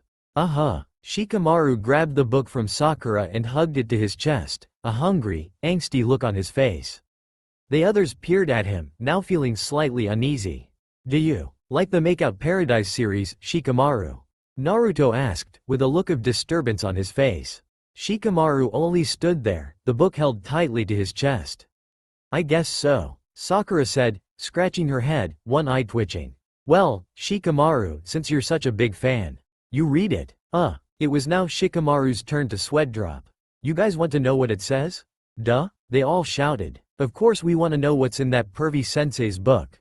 Naruto shouted. Yeah, the others agreed. Well, Shikamaru scratched the back of his neck lazily. Alright, they nodded. I can tell this is going to be troublesome. He muttered. Just read it already. Naruto grumbled, anxious to hear the words of the story. Alright, Shikamaru sighed, then opened the book. He began to read the finely printed words. Senkai was the woman of his dreams. She had the luscious lips, curvy, but not too curvy, hips of a fully matured lady, those plump breasts, her piercing yet loving eyes. He wanted her, and she was the untouchable. Every time she flipped her pink hair, he went crazy. Sakura turned slightly red at the mention of pink hair. I wish Sasuke felt that way, she thought. Shikamaru continued. He couldn't control himself after 2 years of standing idly by, waiting for her. He reached out and caressed her cheek before he could stop himself. He pressed his fine lips to hers in a whirlwind of passion and emotion. He wrapped his arms around her as she succumbed to his kiss. Shikamaru got into the book and didn't notice everyone else. 2 pages later. Z's. Sasuke snored lightly. Shikamaru finally looked up from the book. Dong, Nani? He yelled, twitching. He had found everyone snoring except for Kakashi, who was listening intently. You're quite the reader, Shikamaru. Kakashi smiled under his mask. Shikamaru sighed. This is such a drag. He straightened his Chuunin jacket and set the book on the others. He walked away, looking at the sky. Wait Kakashi yelled. The genin awoke with a start, some mumbling curses. What? Naruto asked dumbly. Wake up, I said. Kakashi said, trying to wriggle out of the chakra-infused ropes. Oh, the blonde scratched his head and got up. The others got up, too. What were we doing before we fell asleep here? Neji asked. The others mumbled, apparently wanting to know the same thing. Shikamaru was reading Makeout Paradise, Neji. Kakashi scowled. You ungrateful children don't appreciate true masterpieces, apparently. It was pervy sage who wrote it. Naruto yelled. He's a pervy old geezer. Kakashi sighed. You've had your fun. Now let me go. Fine. Naruto mumbled, untying the ropes. Bad move. I'm gonna get you. Kakashi roared. Wha-wha-a-a-a-a-a. Naruto screeched in fear as he began running. 5 laps around Konoha, and Kakashi was still running. Geez, he doesn't know when to give up. Naruto thought, panting from his exercise. Goo Naruto. Lee pumped his fist in the air as Naruto ran by them for the 6th time. But before Kakashi could go any longer, Sakura tackled him. He landed face first in the dirt, her on top of him. Got him, she said triumphantly. You okay, Naruto? He nodded, coughing. He breathed in and out heavily, trying to catch his breath. You alright, sensei? She asked Kakashi. He mumbled something. What? Sakura said. Sakura, I can't breathe, he gasped. Oh, she quickly got off him, and he stood to his feet. He breathed heavily, picking up his fallen books. He dusted them off, and walked away without a word to the genin. Well, Sasuke said, now we know there really isn't anything special about those books. Yep, they're boring and pervy. Naruto grinned. The others agreed. Hey, why don't we all catch some ramen?